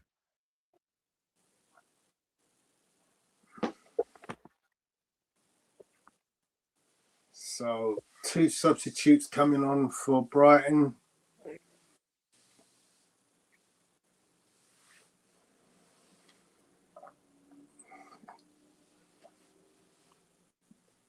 Oh, man, no wonder my watch is flashing up. You're stressed at the moment. Take a breath. Foul throw. How's he got away with that? Epic.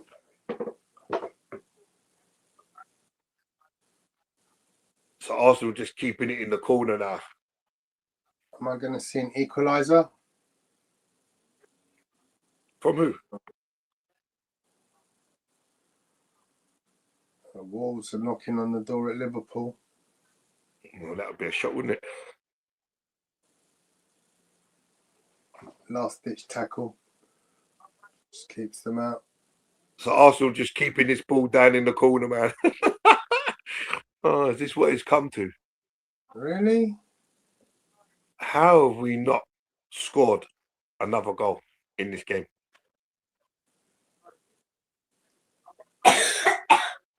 Funny how we see the striker situation. we see Saka putting in crosses the moment Trossard goes off, Gyökeres goes off the pitch. Well done, Gabriel Martinelli, and it's off Jesus. Well done, Gabriel Martinelli. You wasted about 10 seconds there. Well done.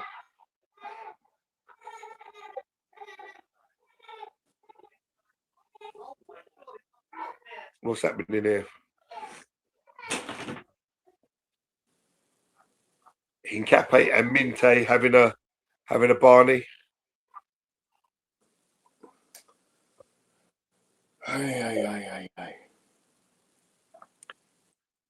What's Gabriel doing all the way up there?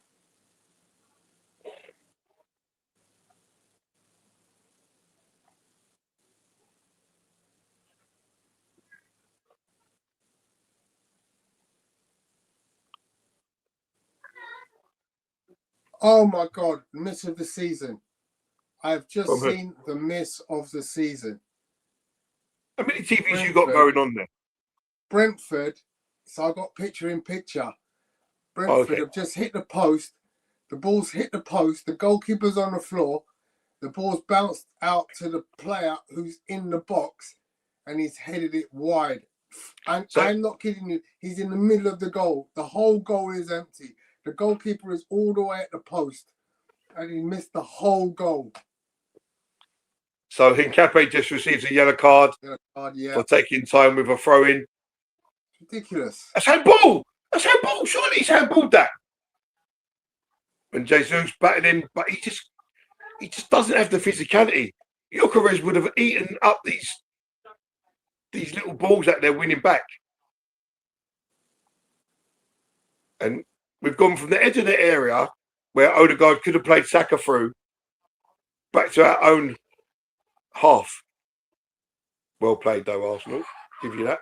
Zubamendi cuts inside. Finds Jesus. Jesus out to Martinelli. Martinelli tries he's been... So, Martinelli with the outside of his right foot, and Jesus takes a shove in the back as the defender heads it out for a corner.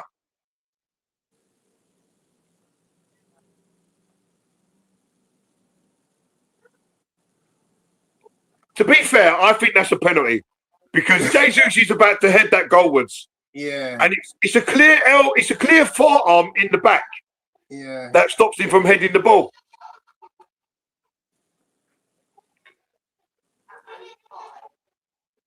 So 5 minutes added on. No VAR. No VAR. Don't be silly. He's wearing a red shirt. So 5 minutes added on. Arsenal take a corner. We've got two players in the box. What nonsense was that? You've curled it towards the keeper when we've got two players in the box. Foolishness. What was that about? Why have you done that, Saka? So it's imperative Arsenal hang on here because a draw would be an absolute disaster. I'll play the ball. Odegaard's running in front of you. And here come Brighton. Oh, well done, Gabriel Martinelli. Burnley have hit the post and the ball's rolled all the way across the line. What are we doing here? Oh, my God, this is all falling apart, Tone. Oh, Jesus. My God, he's just give the ball away. And Jesus, he doesn't see what's around him. He's taking a touch. He's trying to turn and he gets tackled. Arsenal win it back. And Declan Rice can storm down the pitch towards the corner flag. He's into the box, Declan Rice. He tries to cut it back to Saka. Cut out. It's with Odegaard. Back to Zubamendi. Back to Gabriel Jesus. No shot. And Arsenal just prepared to keep it down by the corner flag. What the hell was Jesus doing? As Declan Rice is attacking the box, Jesus should be absolutely busting a gut to get in a goal-scoring position. He's just not that. He's just not he's that player, wandering Tom. on the outside of the area. He's just not that player, is he? Absolute epitome of shithousery. He's just not that. And then all of a sudden, we've gone from their box all the way back to David Raya, who then plays it long to Martinelli, who gets beat in the air. Odegaard, great ball, and it's just through to the keeper. Total shithousery. But Odegaard could have taken a touch there and just played Jesus through. Go on, Saka, you're through, Saka. You're through. You're through. Oh my God. Odegaard. He waited. And by the time he took the shot, Duncan got back and made the challenge. I think he would have been offside anyway. Yeah. If the flag went up. To be honest, the pass from Odegaard that should have set Jesus free was an absolute. Yeah, he could have taken a touch all day long there, Tony. He could have taken a touch all day long and just played the ball nice and easy. Yeah. Saka was miles offside. There's Timber. So the corner was given anyway. Outrageous play. And it's a throw. Right, so the 5 minutes is up. The 5 minutes is up, I can tell you.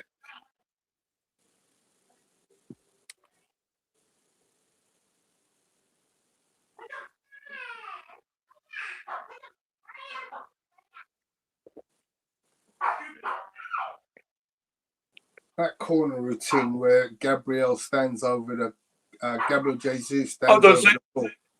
He just gives Marino a foul on Marino for exactly the same as what we see Jesus get pushed in the box for, but that's a foul.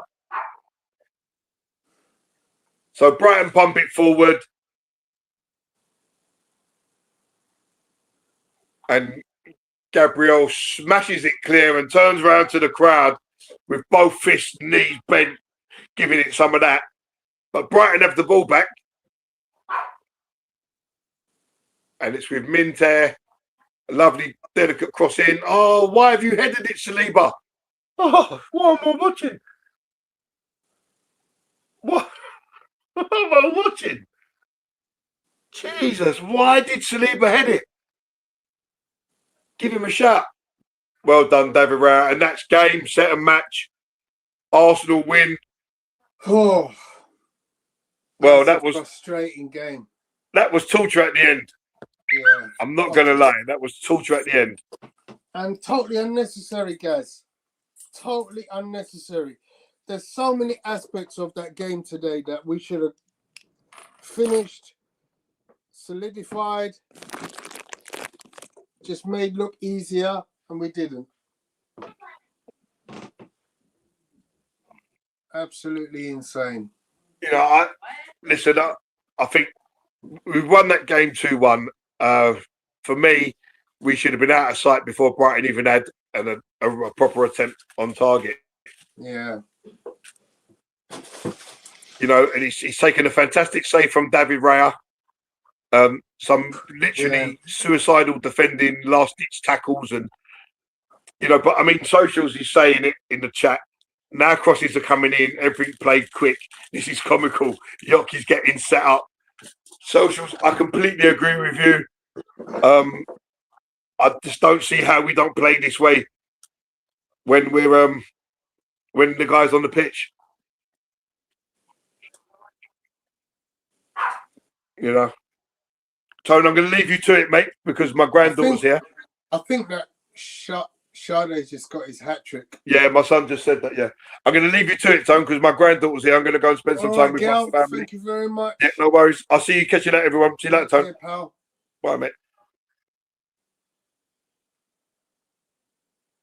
So an absolute nightmare to watch that game.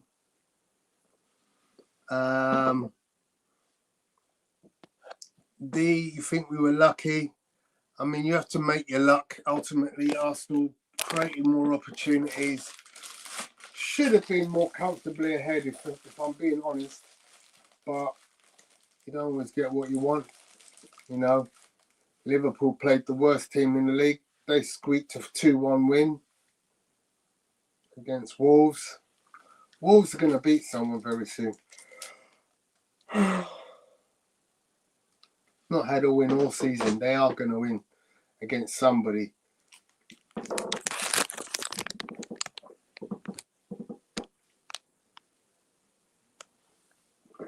Burnley and Everton has finished full-time 0-0. Brentford 4, Bournemouth 1. 3 goals by Sade, 1 by Semenyo. And Fulham have beaten West Ham 1-0 with a goal from Jimenez. It's looking bad for West Ham. It's looking bad. Claret and Blue do well in this league this year because Burnley and West Ham are both in the bottom 3 currently. Forest are 5 points clear of West Ham. Leeds 6 points clear. And Leeds are scoring goals. Dominic Calvert-Lewin. Tottenham not far ahead, further ahead of Bournemouth in 22 points. So what, a few results and Tottenham could be in the relegation hunt. But yeah, that game was much too tight. I don't see how Arteta can be pleased with that. I mean, it's a win, 3 points against a difficult team that we dropped points twice against last year. So I guess from a comparison to last year's performance, it's an improvement. We got the win. But yeah, he has got to do something to work out a way to be more clinical at the top end of the pitch. And if that means bringing Kai Havertz back earlier than expected, maybe he has to do that. But the Gyökeres experiment, to me, I'm beginning to lose patience with it. And Gabriel Jesus is just being Gabriel Jesus. Not busting a gut to get in the box, not doing what a striker should be doing, making himself available in the box. So, yeah, I mean, Declan Rice looks knackered. He's putting another performance today at right back. And as a player who played at right back myself, I know it's one of the toughest positions to play because you have to work up and down all game. So, I mean, Declan Rice's work output again has been put to the test, and he hasn't had a game off. He's going to need a game off. He cannot carry on without getting time off.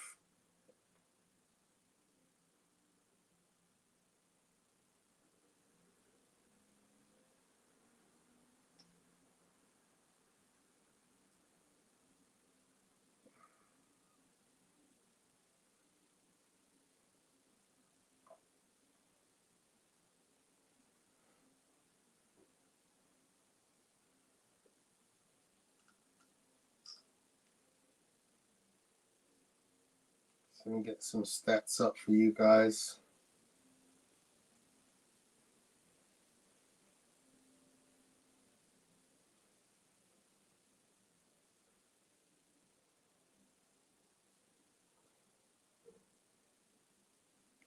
So Dex should have had an assist, but obviously it goes down as an OG, so he doesn't get the assist.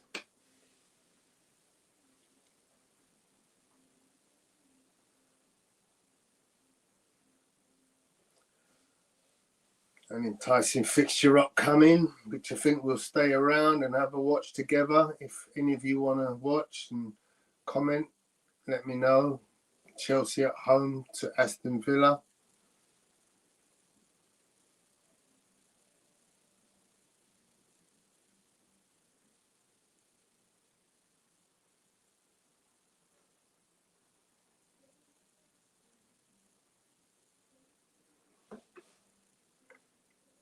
There's some stats for you. Just take that comment off. Right back Declan Rice in 90 minutes against Brighton. 100% of his duels won, 5 out of 5. 100% of his tackles won, 4 out of 4. 100% dribbles won, 1 out of 1. 92% pass accuracy. 95 touches, which is high. 4 dangerous shot. 2 out of 3 successful air duels. 17 passes into the opposition third. And 3 out of 5 accurate crosses. He did get 2 woefully wrong though, including 1 shot that went way off. But yeah, you know, another good performance from Declan Rice, showing his versatility.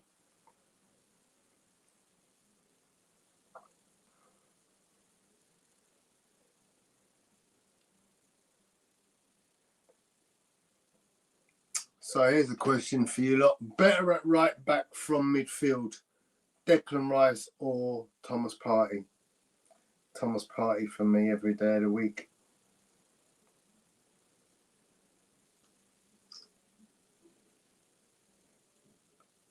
But I'll let you guys decide.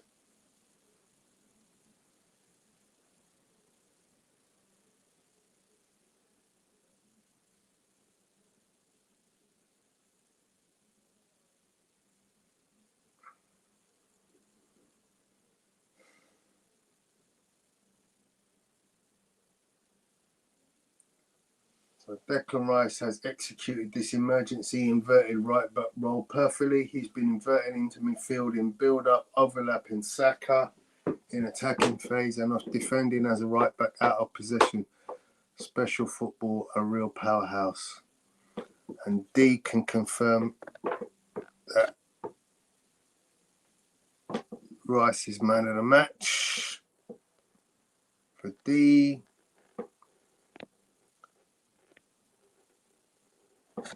also says this manager is burning out Rice. Need a right back. He suggests Coyote, a centre midfielder, and a left winger. Semenyo can't let City strengthen by getting him in January. Good shout.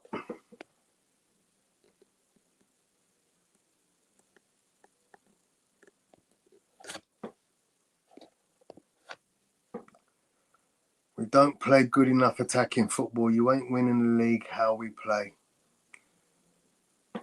Yeah, I have to agree. I think you have to turn the screw from an attacking perspective, which is really weird because at the start of the season we were hitting teams all over the place for 3s and 4s and being very, effective attacking wise. Has the league just learned to, deal with Arsenal's attacks? Have they just become adept at defending the set pieces? The question is out there. We'll wait and see what the manager can do. But by doing nothing, we're not going to get any better. Transfer window opens in 3 days. Is he going to do something? So at this stage, I'm going to let Martin Odegaard. From the start, obviously their goal changed the momentum a little bit, and they pressed us a little bit towards the end. But yeah, we got the 3 points, and that's all that matters. And lots of positives, and still some things we can improve. But overall, it's a good game and another win. Yes, you seem to start both halves really well.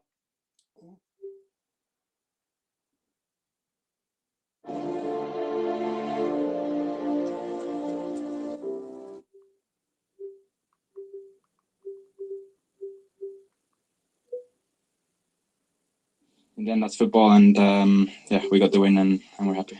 When Brighton did score, do you feel it did more for them rather than you sitting back? Do you feel it just gave them that little bit extra energy? Yeah, they got the momentum of the game, obviously, when they get the goal and the belief and the energy back. But I think we did well to defend, and it's never easy when you can see the goal and they get the momentum. But I think we did well, and in the end we deserved the win, so it was good. He didn't have much to do, but the save from David Raya was quite fantastic, wasn't it? Sorry. The save from Raya there. He didn't have a lot to do all game, but then he pops up and makes that save. Yeah, I think that was the only big chance they had apart from the goal. And yeah, he's brilliant, and yeah, credit to him. Big save and very important for us. How important for you to be on the score sheet as well? Yeah, it was nice. It's been a while, so I've been waiting for that one, and I've been practicing a lot, working hard, to on my finishing, and yeah, today paid off. So I'm happy. When you look at what's ahead as well, do you feel this could be a pattern going forward, that these results are going to have to be ground out and these matches could be very close? We prefer to win a bit differently, but yeah, the last few games have been like that, and you need to be able to win in many different ways, and I think we've shown that throughout the whole season, and we just have to keep going and keep building and keep getting the wins, and we'll see. Appreciate your time. Thanks. Thank you. So they are still top of the league, and they were in that comfortable position at half time after his goal. He says he's been practicing on his finishing. What about the way this came about? So yeah, D says Gabriel Jesus as ineffective as I remember. Martinelli with another bad miss from a few yards. Arteta failing so far to properly integrate Eze or Madueke or rotate players to protect them from injury. D also says I'm picking Man City as favourites to win it from here. How you doing, Apollo? You're listening in the car.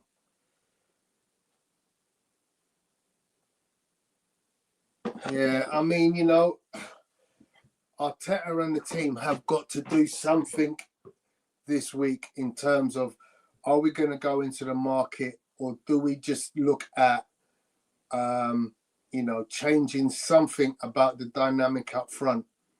I mean, hopefully Kai Havertz is not too far away, because I think he's, to me, better than both Gyökeres and Gabriel Martinelli, and would offer us far more attacking-wise if he's on the pitch than if the other two are there. And then obviously you then can play your players wide and in the middle. I don't see how you don't get Noni Madueke in that game. He's far more dangerous than Martinelli to me. And then you just play Saka on the left. But Arteta doesn't seem to be able to work it out. I'll be interested in your feelings on this subject, Apollo. Who's better at right back out of Declan Rice or Thomas Partey? For me, I like Declan Rice. I love his energy. I love his enthusiasm and his work rate. But I'm still taking Thomas Partey every day.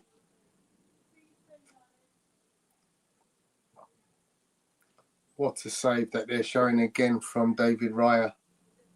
I mean, he's as stretched out as a goalkeeper can ever be to make that save. And it's a match-saving save. What a save. Unbelievable from David Raya. The reason why Arteta ate top of the in the face of 17 injuries this season. If any of our rivals had suffered the same, I promise you they wouldn't be top. Socials says we are a poor offensive team, poorly coached in attack. Since 23 seasons, all attackers' numbers have gone down year on year. Mikel can't coach offense. I mean, you say that, what was it, last year, the year before? Most goals by an Arsenal team on record in a season.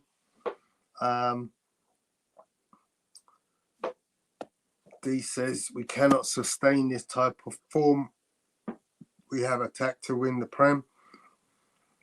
Players are missing easy chances. New signings ain't being properly integrated. We can't prevent injuries in attack. Yeah, I mean, there is something to be said about that.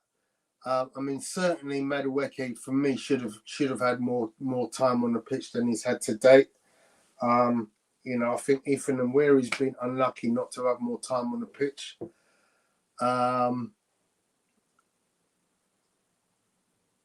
Eberechi Eze, I think he's had what I think is a fair crack of the whip in terms of opportunities to play. It's just not worked out for him as well as we had hoped. I still think he's got plenty to give.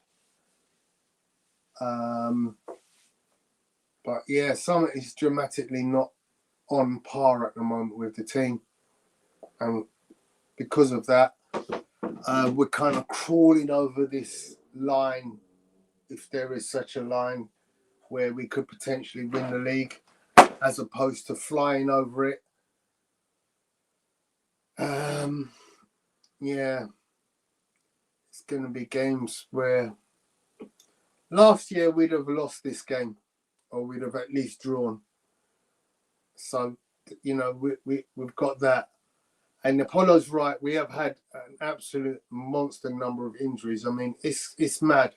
You know, we didn't even start the game and we had an injury before the kickoff even happened. So I don't know what's going on at Arsenal that we have got the number of injuries that we've experienced. It's crazy.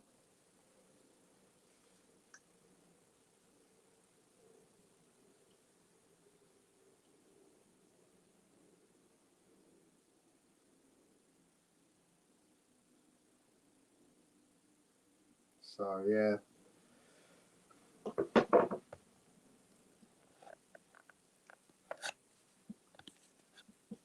So defensive coach, even Pep brings in offensive coach, is not good enough. I mean, you know, could he go wrong if he was to say Thierry Henry, come in and just help my strikers? You know, I can't see what's wrong with doing that. We're not playing well and are getting 3 points every game now. That's fantastic. We're just about getting 3 points. You know, we could easily have got one today.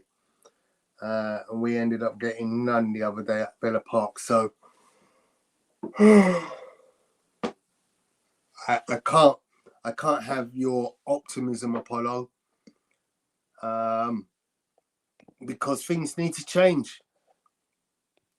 The definition of insanity, doing the same thing over and over again and expecting a change.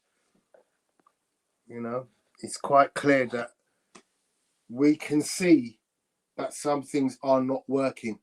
Something has to change. And you've got difference makers. That's the thing. That's the interesting thing with this team.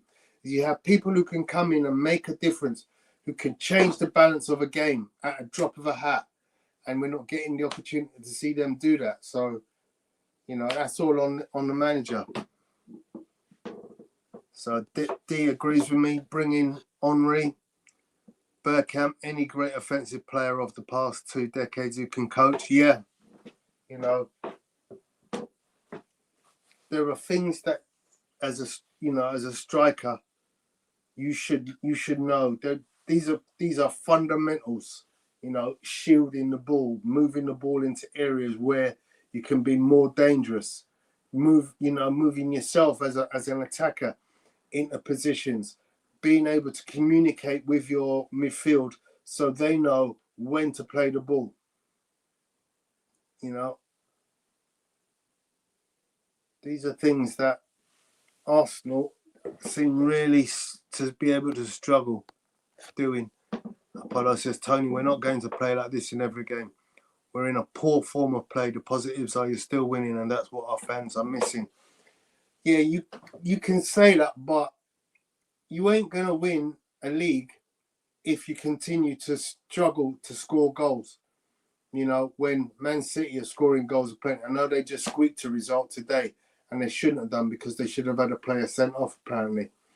But, you know, when you consider what we're like now, when compared to what we were like at the start of the season, free-flowing football, free-flowing goals, it's just not the same team. Not the same team at all.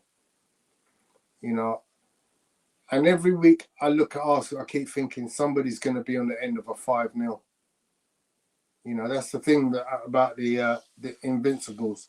You just knew from 1 week we'd get a 1-1 draw. We got a lot of draws in that invincible season, but we go from 1-1 draw and beat the next team 6-0.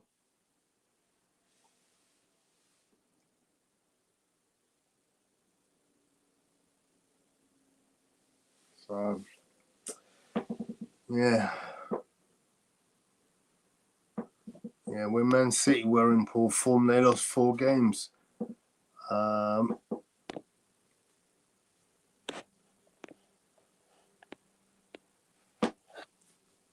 We are still winning, yeah,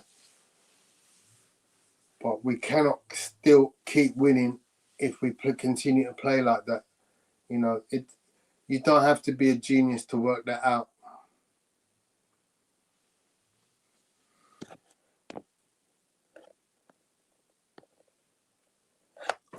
Just so you know, Apollo, I'm going to carry on the stream. I'm going to watch the Chelsea game. So people, before the game kicks off, which is about 15 minutes away, I'm just going to go and rekindle my glass. She'll be back shortly.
Okay, people, I'm back.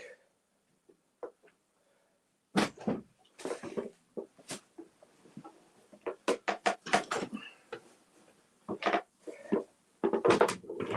back to watch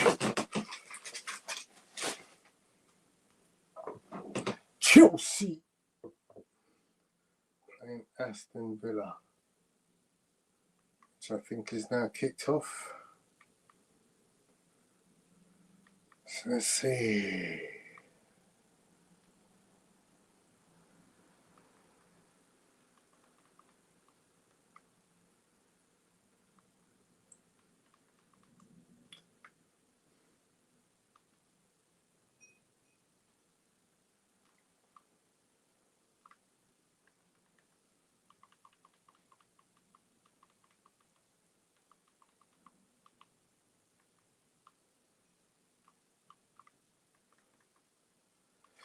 Here we go, Sky Sports main event. Bada bing, bada boom. Chelsea versus Aston Villa, 5 minutes in. Score is still 0-0.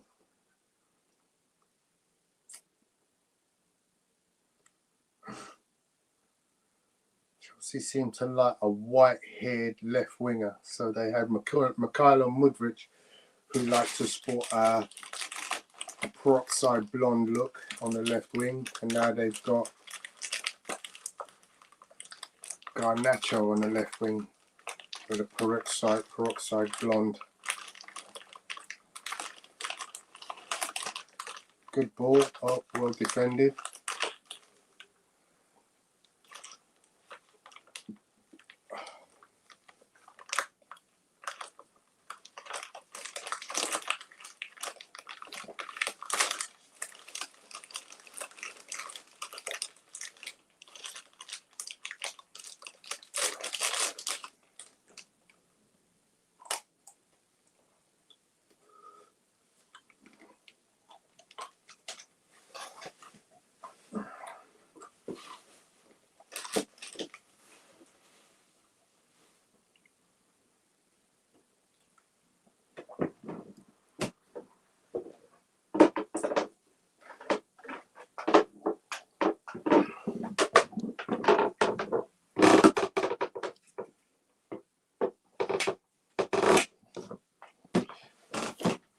So Villa are on an outstanding win streak at the moment.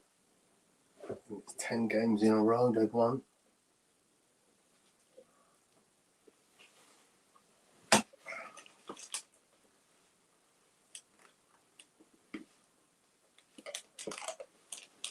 Chelsea threatening down the right with Neto.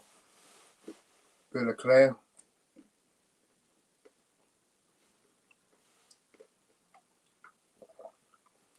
Reece James, ball in. Too far for Garnacho. Ball goes out for a goal kick.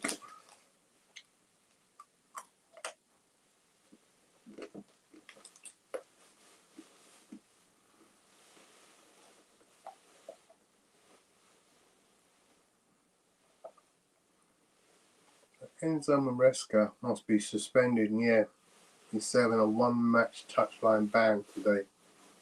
So he's nowhere near the touchline, watching the game in a secret hole somewhere at Stamford Bridge.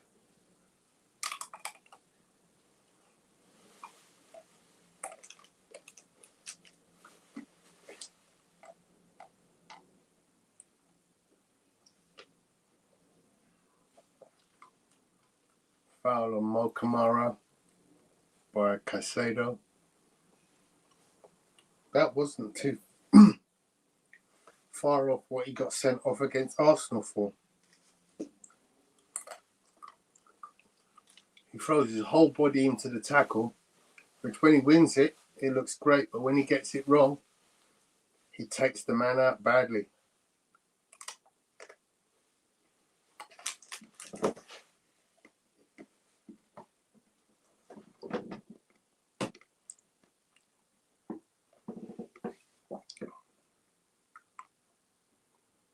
Right, at least I'll get to watch a good game of attacking football from Chelsea and Villa. So, what's your prediction, D? What do you think the score will be in this game? If it's this wonderful attacking football. 6-5, 5-4, 4-3.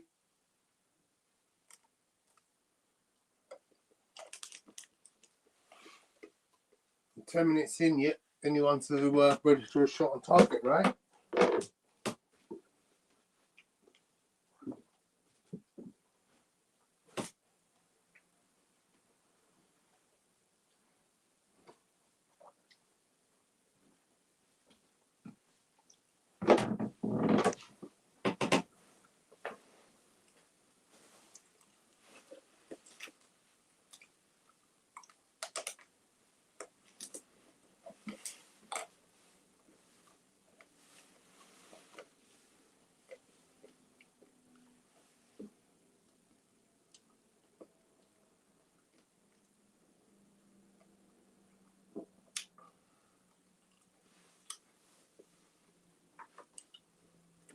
Interesting decision there. Cucurella looked like he was clear to run down the wing. He stopped running and he let Garnacho take over. Garnacho went backwards instead of going forwards. Seemed like a weird decision to me. Foul on Cole Palmer by John McGinn. A free kick out wide.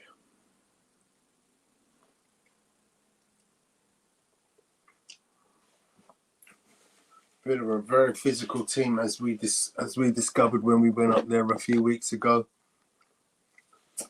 Very physical.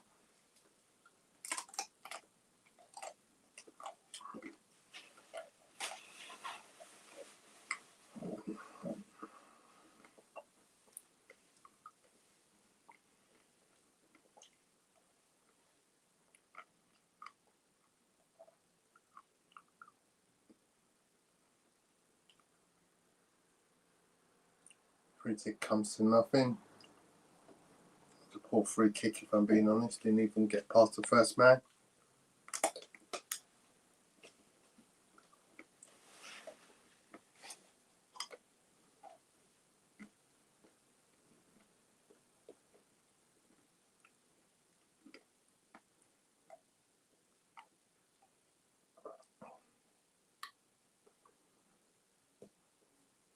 And Chelsea played the ball straight out of touch.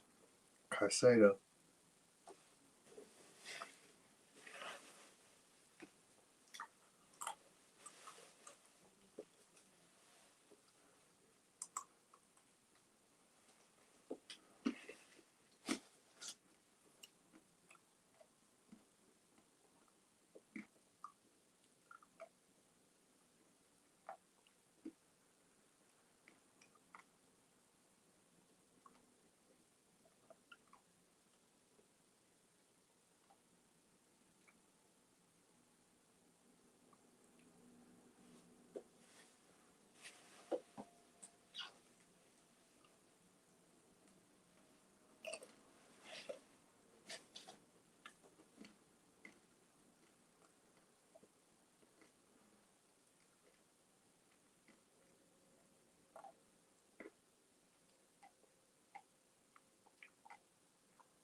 Oh, Morgan Rogers just pushed Cucurella to the floor.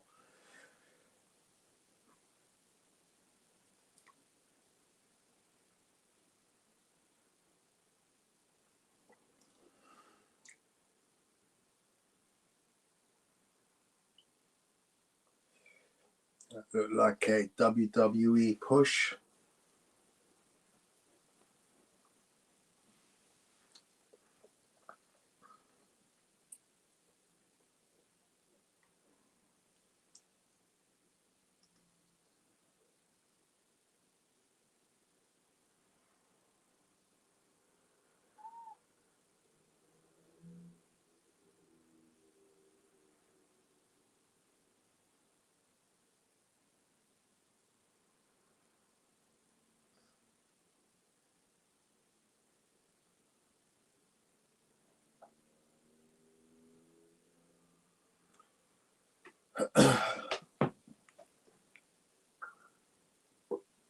D says he'll be back whenever there's a goal. We might never see you again, D. There might not be any goals in this game. So far hasn't begun at a pace that makes you feel it's going to be full of action. It's a very tight to and froing.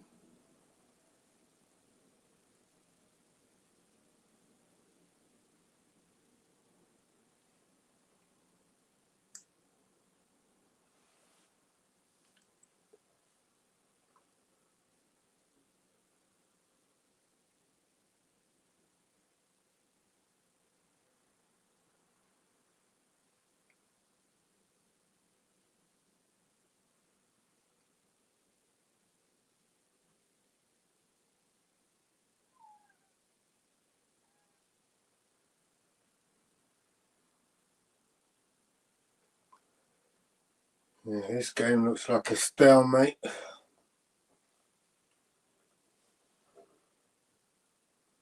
Absolutely nothing exciting happening in this game at the moment. ATM.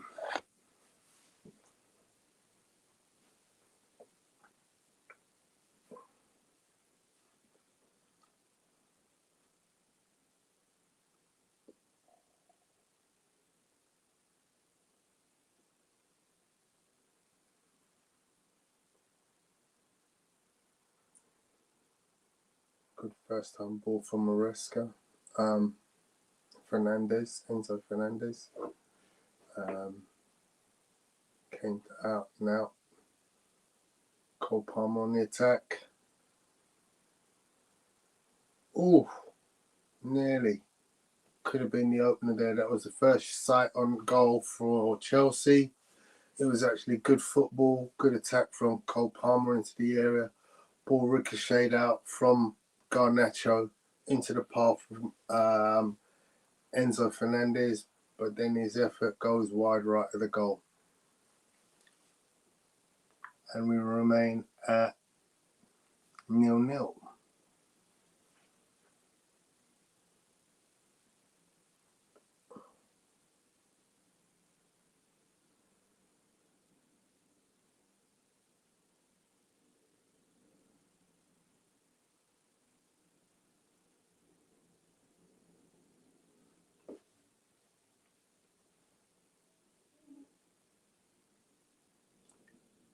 Interesting that Aston Villa have gone for Marlon up front as opposed to Ollie Watkins.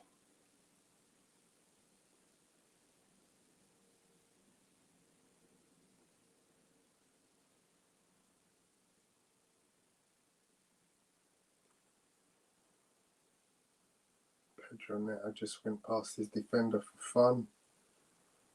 Cross went into a dangerous area, got away by Villa.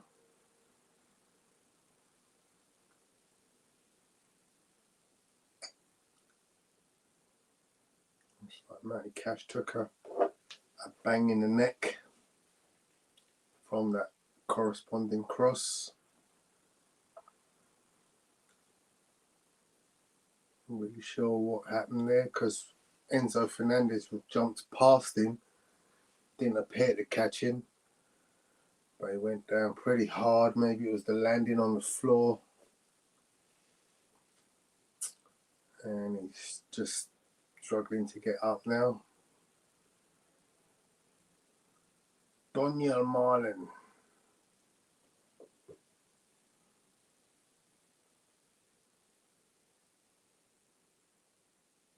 He's had one touch of the ball so far. 20 minutes into a game and their striker has had one touch of the ball. Now, tell me Victor Gyökeres is worse than that.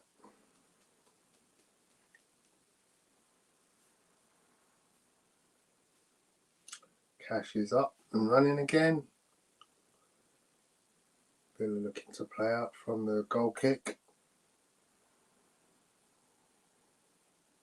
And they give it away sloppily.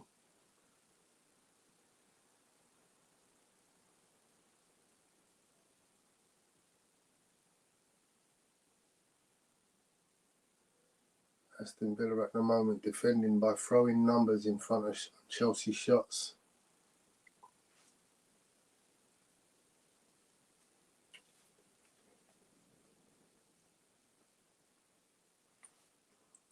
Whistle stopped the game. I'm not really sure what for.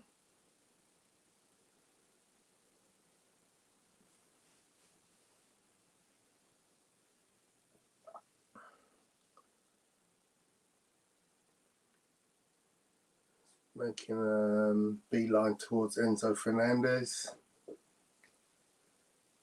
Enzo pleading his innocence about a shoulder.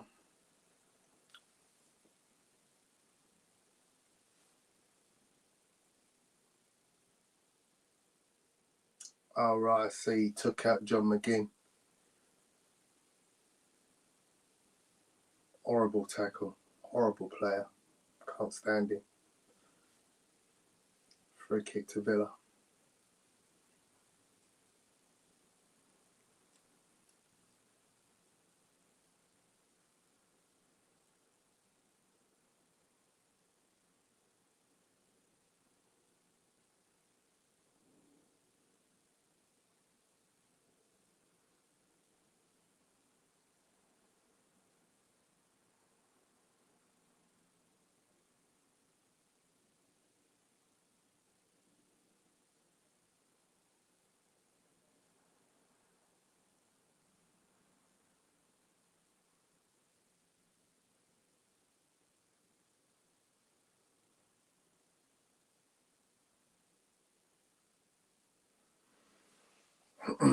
Villa looked like they had a good attack going on there, but ended up at nothing.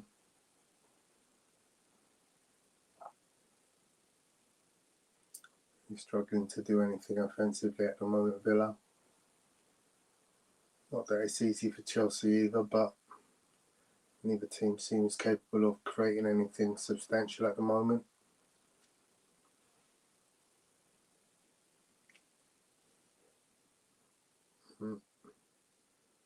No, as Morgan Rogers was put one-on-one against Chalobah. But either way, Morgan Rogers was second to that race. And Chelsea easily able to clear, and now they're in the ascendancy in the Villa half. Balls with Neto. Now with Caicedo. Badia Shield. Garnacho one-on-one with Matty Cash. See what he can do. Back in towards Cucurella. Goes back into Caicedo. Out to Neto. Neto to cross. Oh, great save from Martinez.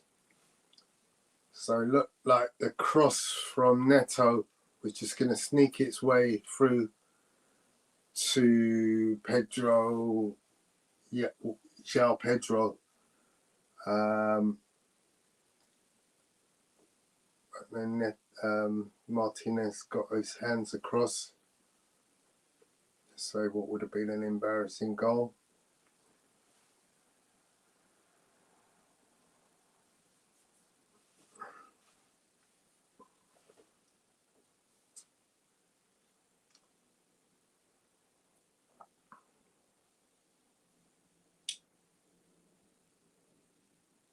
I think João Pedro has scored 2 goals all season, so the struggles for strikers in the Premier League this season continues.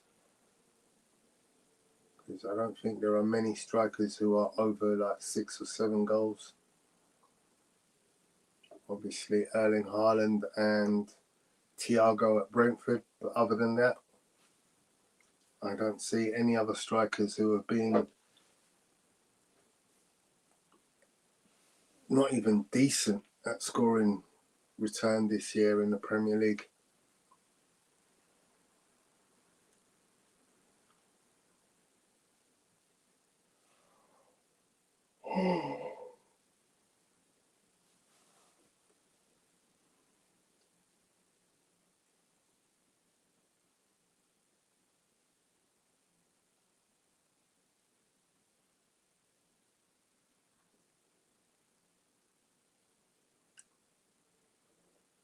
Villa struggling to clear the ball.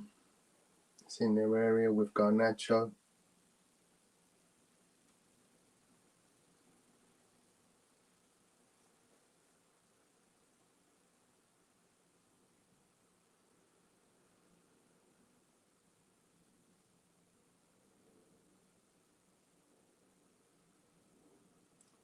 Chelsea get it back again. Can build again. Caicedo to Fernandes. Out to Neto. Rhys James makes the overlap. Underlap in that case. So far in this match, Chelsea have had 5 shots, 1 on target, 19 touches in the opposition box. Villa have had 0 shots, 0 on target, and only 3 touches in the opposition box. They're on the attack now, but easily cut out there. I think that was Badia's shield. But there is a free kick to Aston Villa, foul on Emi Buendia. So I've actually been saying John McGinn when in fact it's been Emi Buendia. It's interesting that they look so very similar.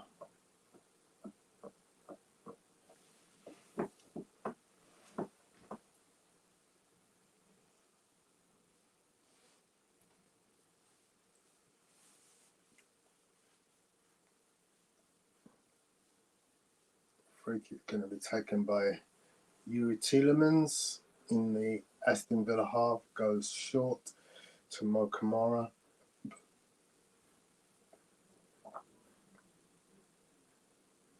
And all the way back to Emi Martinez. That was a waste. And he's going to go long, straight to a Chelsea player.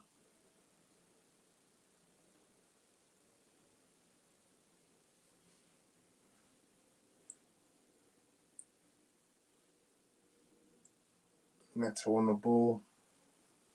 Comes inside to Caicedo, Rhys James, Chalobah.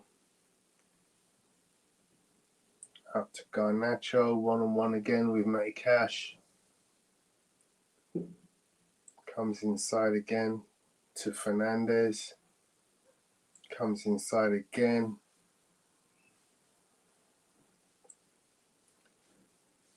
So Garnacho to me is playing a similar kind of role to Trossard in that he's getting a lot of the ball but doing nothing with it.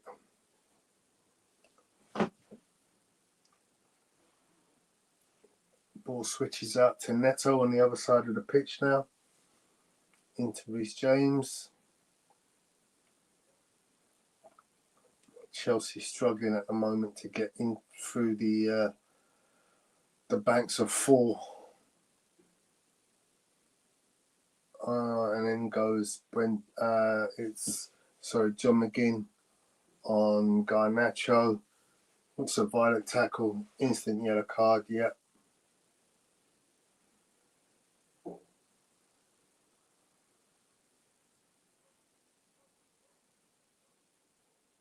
Is that on Matty Cash? So he's on a suspension now because he's just picked up his 5th yellow this season. A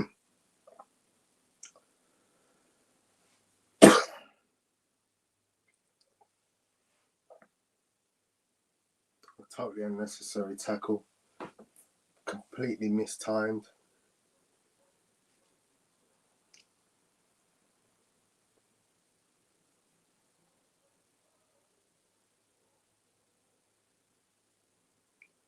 So 30 minutes of this game gone.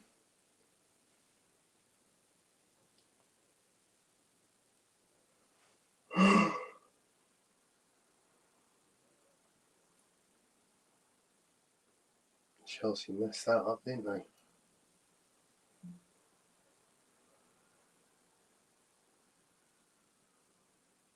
Yeah, free kick just outside the area was completely messed up. Absolutely no shot.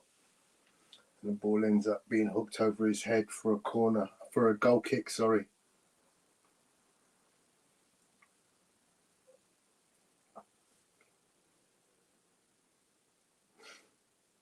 I don't know where Enzo Maresca is in the stadium, but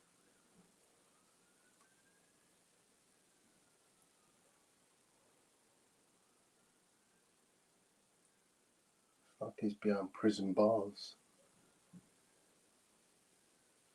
João Pedro with the ball into his feet, but then he can't do anything to stop it from going out for a throw-in to Aston Villa.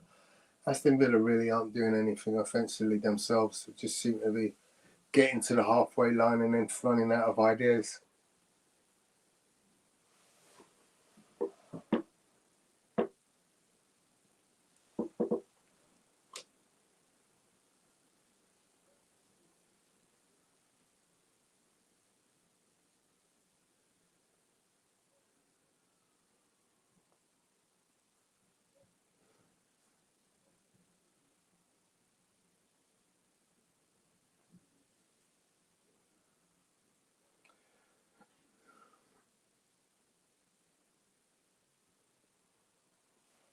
João Pedro falls over dramatically in the box looking for a penalty.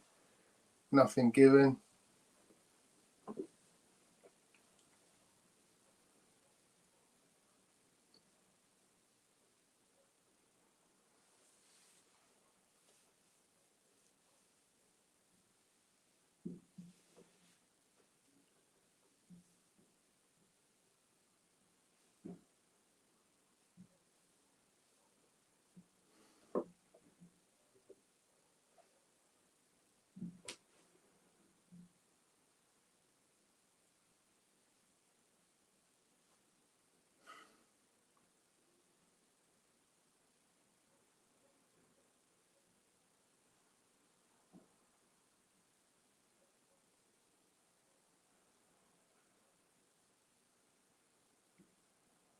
Neto attacking the box. Good crossing. Out by Villa. Caicedo with a second effort. Cole Palmer. Reece James. Cole Palmer. Reece James. Neto with a cross. Misses. Doesn't even get past the first man. Now the ball all the way back to Robert Sanchez. Passes it out to Caicedo. Caicedo looking around, looking for options. Nothing coming. He's going to go back to his defenders. Yeah. Garnacho versus Matty Cash. This is looking an interesting battle, of which I think Matty Cash is winning. So far, only one effort, one attempt to get past him has worked out. Chelsea have an effort that goes wide. Just a ricocheted header out. Landed at the feet of Reece James and his effort well wide.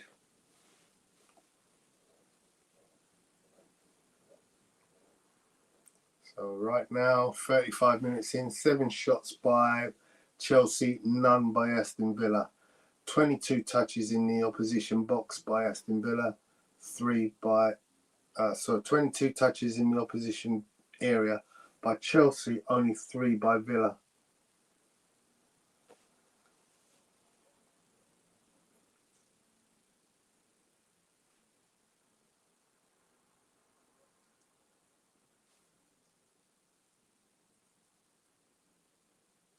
Their latest attack falls foul on the halfway line. Chelsea on the attack again. Coming left again. Here we go. Garnacho versus Cash. He ends up moving to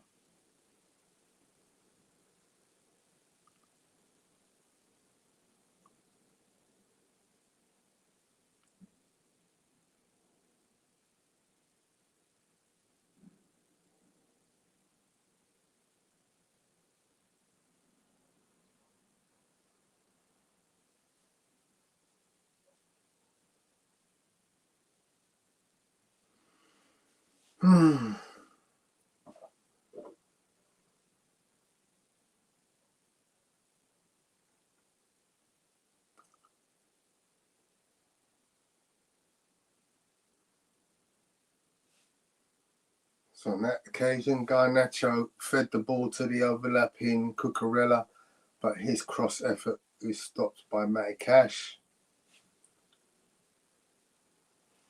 So it's definitely not a game full of goalmouth action. Chelsea have been in the ascendancy by way of possession and place of where the ball is being played, but they've yet to manufacture anything of any real note as yet. I'll say that and then they'll score.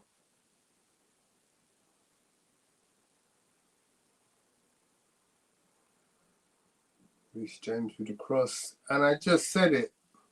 They'll score. I knew it. They've done nothing of note all game. Reece James just tickled the ball into the near post. And I think it's either off Chalobah or Badiashile. And it ends up in the Aston Villa net.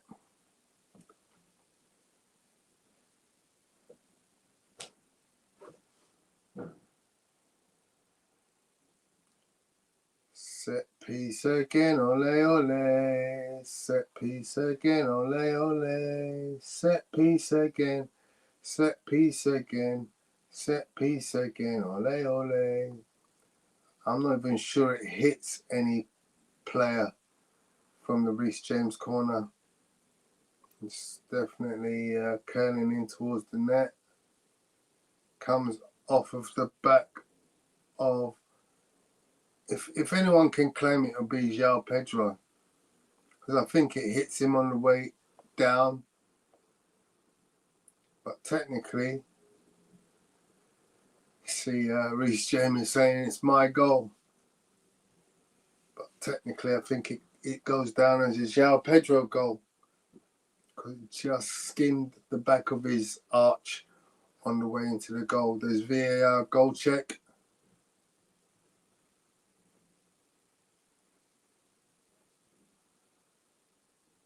Looks like goal check is done. Yeah. So Aston Villa are 1-0 down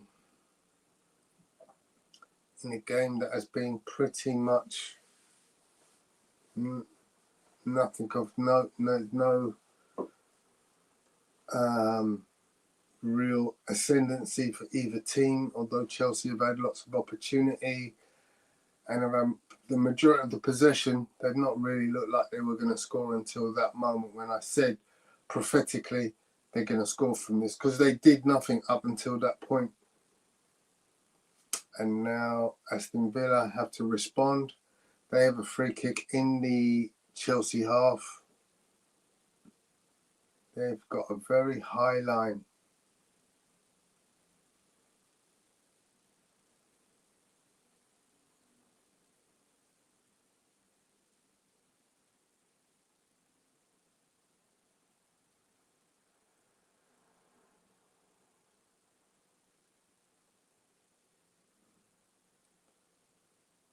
Garnacho's on the right hand flank.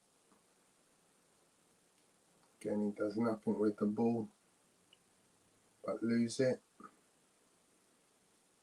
And then Villa themselves can't do anything. And they have given it up, and Chelsea are back in possession. Oh, how boring.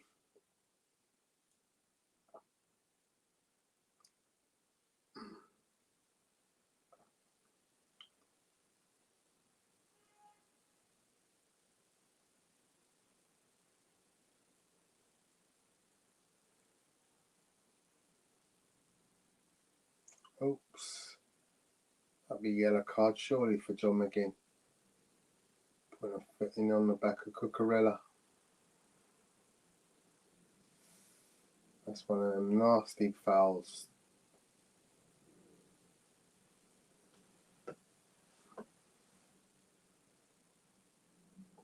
He's a naughty player, isn't he, John McGinn? He had 2 bites of that as well.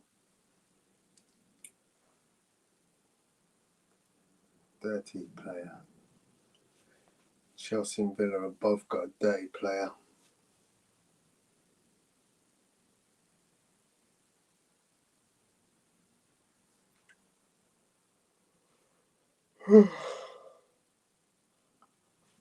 Always back with Robert Sanchez, plays it out to Chalobah. Back to Sanchez. Out to Fernandez. Badiashile.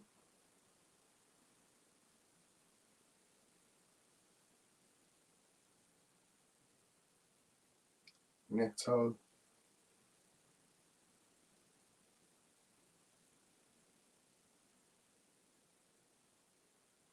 And Cole Palmer with a snap shot from outside the box straight down the pipe at Emi Martinez.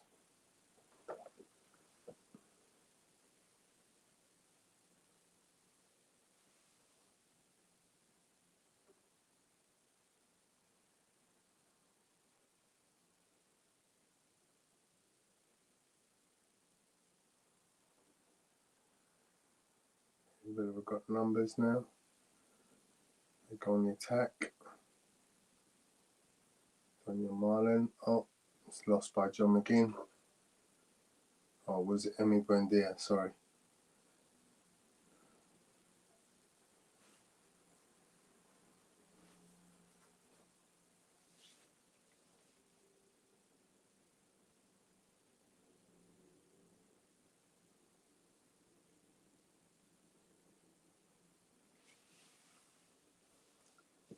Aston Villa going to go an entire half of football without a shot, which is where they're at the moment with 3 minutes to play in this first half.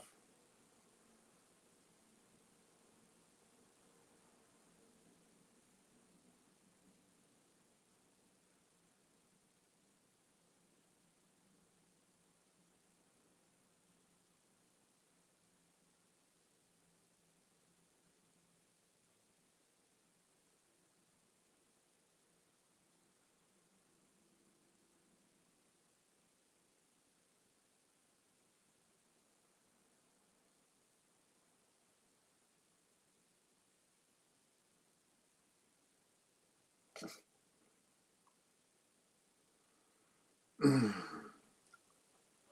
am falling asleep. This game is so boring.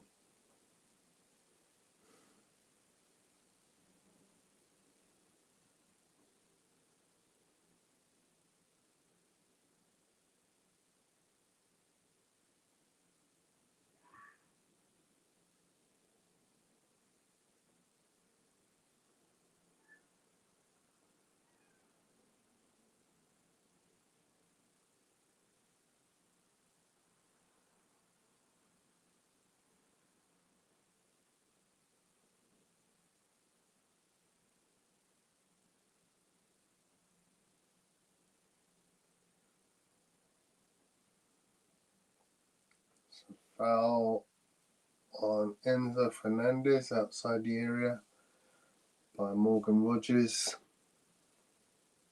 He's going to get a booking. Looks like he's not.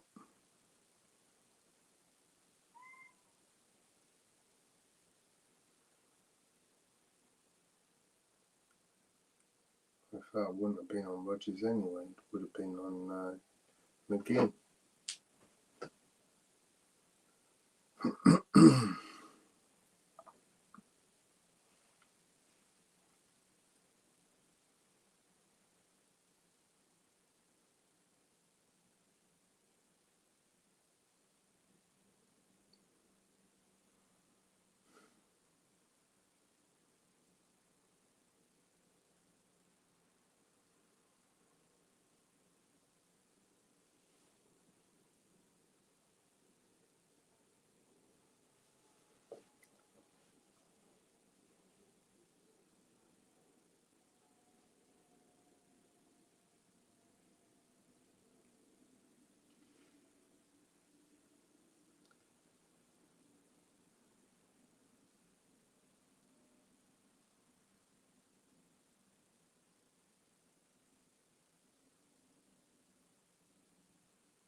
So Morgan Rogers just got clattered into by Badia Shield.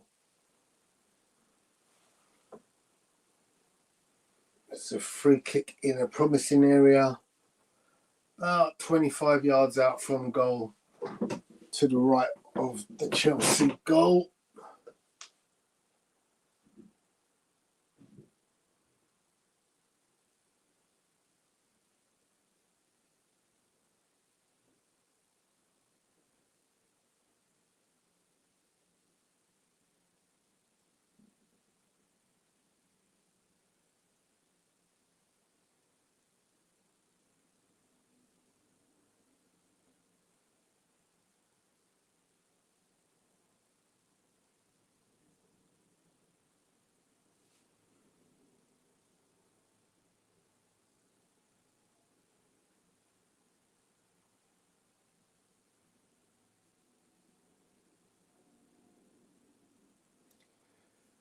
Terrible free kick from McGinn.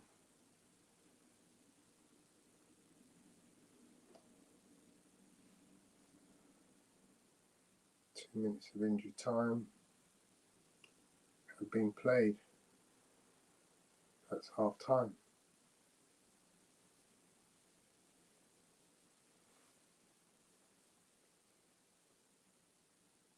A game that's been pretty much nothing. Chelsea will go in at half time 1-0 up.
Struggling to stay awake on this stream, so I'm going to leave it at half time. I've only got one person sticking with me. Cash, fifth yellow, Mrs. Tuesday.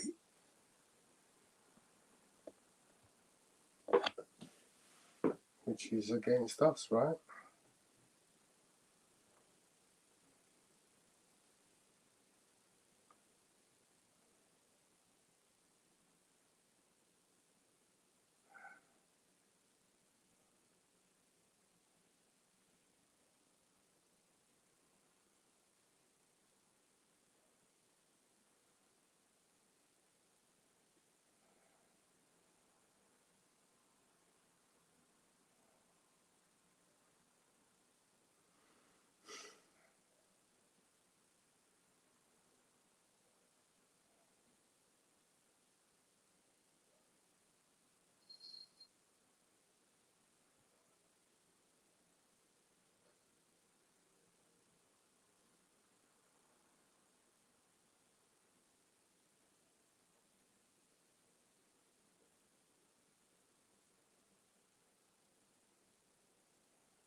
So D just says, if I never gave the man of the match to Declan, I would have given it to Raya for that save.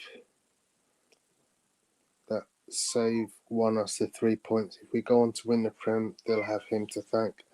100%. It's not the only one he's done this year either. He's done it on plenty of occasions. David Raya is a top goalkeeper, probably the best goalkeeper in the league right now. So, yeah.